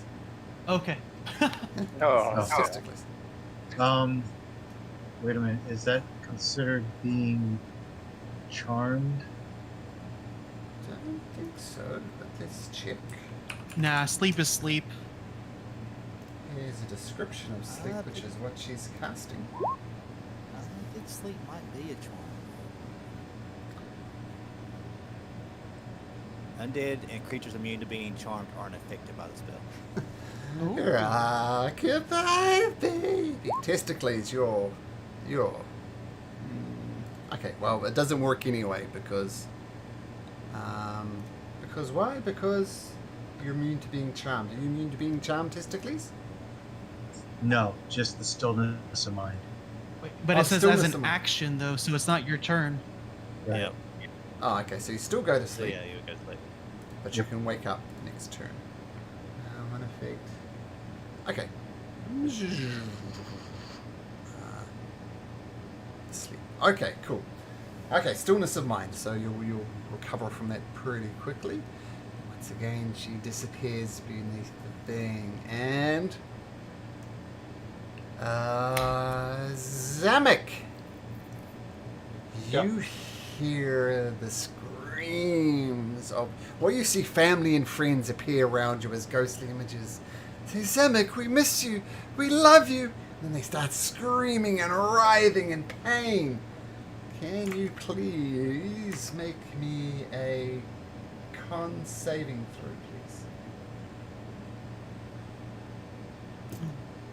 please? Okay, even without the bless, even without the D5 which you stepped out of, you resist it. So that doesn't work. Alaris! You're fine, Zamek. Okay. I've been cheating myself on extra damage here. I will remember this time. I'm going to attack with my longsword. Oh, terrible. I'm gonna use my DM inspiration. Alright. Can't be moving. You have your blessing as well, that you don't have to bring That's your true. DM inspiration. Can I use that on a? Oh, that's right. Yeah, I would rather use that. 'Cause Sure. Yes, I will. Thank you. Reminder. What's the Gotcha. blessing? That's better. What's the blessing? Oh, it's the. It is this. Because I got Blessing it of right the here. Lost One. Blessing of the Lost One. Okay. Blessing cannot be used again. So it's a once Long rest. try to, but yeah, regardless, 21 hits. Okay. So it's 17 points of damage because I have my Hexblade curse on it. Plus Okay. 3 more. I missed that last time. All right, and another attack. Oh third- yes, I've been waiting for this. A third attack? I'm going to. No, I was re-rolling because of my blessing. So this is my Oh, second okay. I was almost managed to Yeah. get a natural 20 Natural away from me. 20! That hits. I will add a divine smite onto this Yes. Oh. So see that would be 48, I believe, on top of that. Yep. 48 coming up. So 15 and plus three more. I didn't even roll the first. Sorry. There's the damage. So 18, 33, and then plus 3 more. So 36 with my Hexblade's curse. Yes. Yes. Good. Yes. Good. My turmoil is over. Dead. Is my is a curse or whatever still on me? The thing that it That's was a affecting me. good question. Let's have a look. Nope. Nice. Okay. Then I'm gonna move away. I'm gonna go 1, 2, 15 feet to right there. Oh, dang it! I thought I still had a charge in my spell. But, that's fine. I will move up to this thing. That will be my turn. Okay. All right. The compost heap turns toward Odinoz, almost falling apart, but not quite. And it reaches out a massive tree trunk at advantage, just slam into you. And it rolls a 16 at advantage. It's a miss, I'm imagining, Odinoz. That's a miss. And then a slam with a second one is a 24 for 12 bludgeoning as it thumps down to you, reduced to 6 because you were raging. And that will be its turn. Okay, and...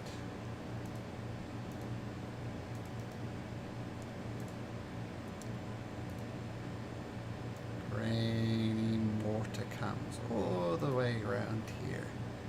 You see her form shimmer for a second.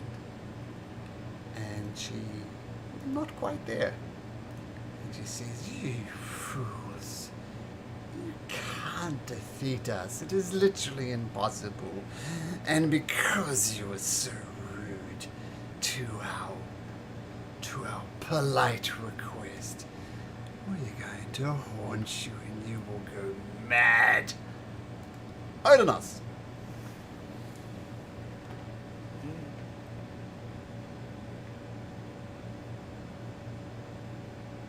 Yes. What would you like to do? It's your turn. I'm going to try to tear into this compost one more time. Okay. As I will reckless attack. Great weapon master. Hits. And it has 8 hit points, so I know it's gonna die.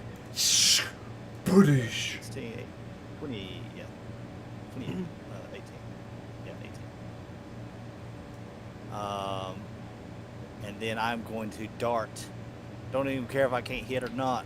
I'm going to just run and try to slam it right in half of her as I just rage, just try to go right through.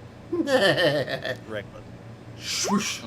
Passes through her harmlessly. I told you, Odonas, it's impossible for you to kill us. We're gonna haunt your dreams. You will not see the last of us a day. This is just the beginning. Of course, you know how to stop our haunting. Bring me her head. I'd rather cut yours off, and I'll bonus action just swing it again for funsies, because why not? Yeah, passes through. Decima walks around looking as solid as anything. But then she blinks her eye and she takes on this grayish, not quite there look. Guys, you really should have taken the deal. You're going to be haunted by the fates and no one wants that. Testicles. Alright, well, I'll use my action to break the sleep. Yeah. Because the Medusa's not there, you continue not turning to stone, so you're fine.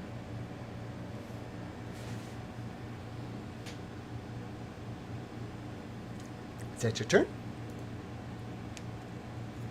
I mean, I got stuff to do, but not that it's gonna do any good. Because they look translucent, don't they? Well, I'm going to do this. The third member of the coven appears,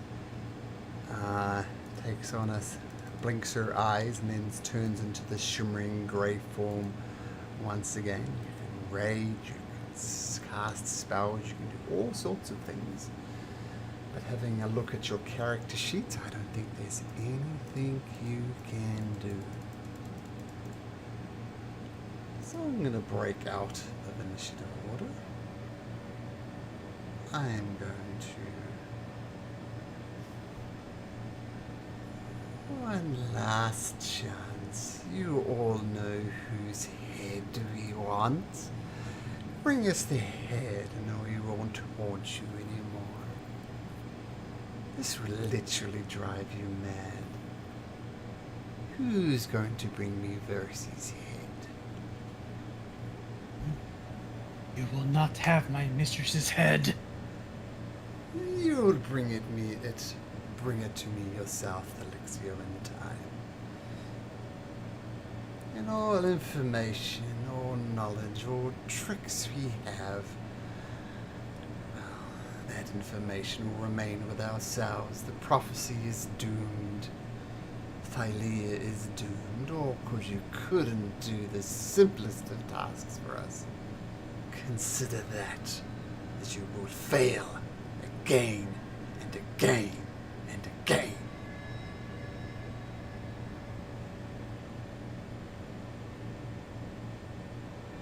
Malcolm, can Elris tell if are they ethereal, like the ethereal plane, or what's? Do I know what's going on? Yeah, you would know their location, but not totally hidden. I'm just trying to tell what they're ethereal or not, Yeah, they're not. or whatever it's called. Your choice. You can make a nature or a Arcana check. I mean, you Both have your are divine terrible. sense, too. You have your paladin divine sense too.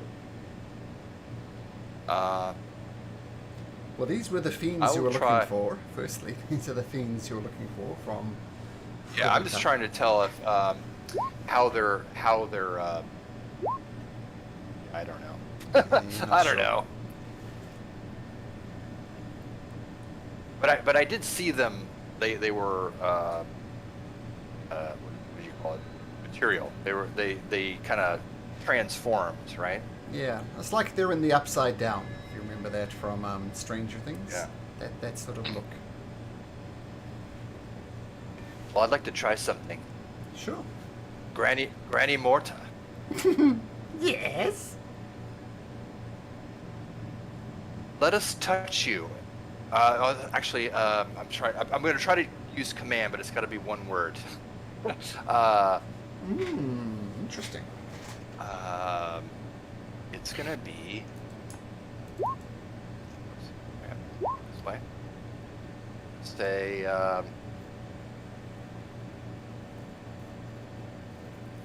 materialize.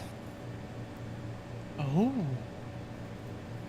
So you're trying to charm. So it. Yeah, wisdom 16 save. Is it a charm? It probably is a charm. Yeah, it's a charm. Oh no one tells the fates what to do. That was worth a shot. I will try to persuade them to physically appear on this plane There is by their, singing sure. them Mhm. by singing them a beautiful song with my performance, just like how they danced before. Same type of we're gonna say we're gonna do like a variation of every rose has its thorn. Okay. Make a performance check. Okay. This is a line from their character sheet, by the way. They're immune to being charmed. 30. Oh, what a beautiful song. And they all start dancing delightfully. But do they shift to this realm? Oh, no, they don't. Yeah.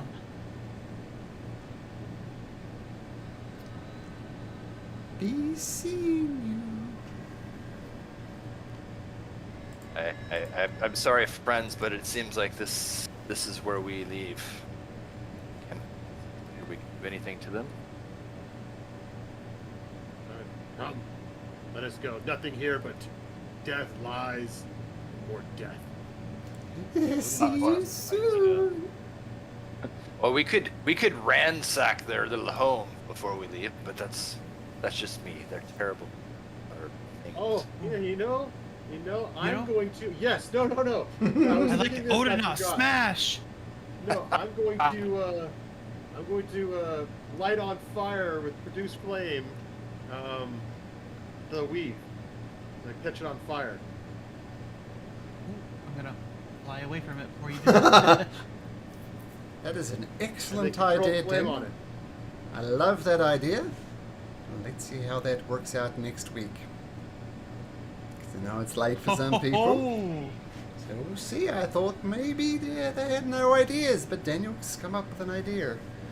And come on, guys. Why didn't anybody take the deals? They were such sweet requests. sweet request, you say? We heard the request. I must say, everybody said no quite quickly, but Odinized, you were thinking about it for a second, weren't you? Well, the thing is, it was neutral. I play my character as a neutral good, Mm-hmm. so I feel like I'm playing the character in kind of that neutral status, but he ultimately is going to align himself to the right decision. But if there's any hint of it might be not not so bad to do it, then I would probably turn it if it's kind of more for the greater good. Wow. I mean, there were But- quite. If you didn't hear all the deals, it was Build take in a- Versy's head, bring 3 babies or 3 nymphs, like fairy type creatures, alive. And all of you said no to those ones. And yeah. Be interesting to That's see what we happens. were talking 'cause- about. We were like, Helios was a nymph, but he's turned to stone. But I don't think the Queen of Mitros would let him go because Xander's at him. So interesting. And now some of your quests have come to an abrupt end. We'll see how that plays out. Interesting. We'll see what Oh, happens with the Morph- lightning. Morpheus just gave me a good idea. See what happens. See you next week, guys. Take care. All right, Is take there care, metal everybody. in this loop?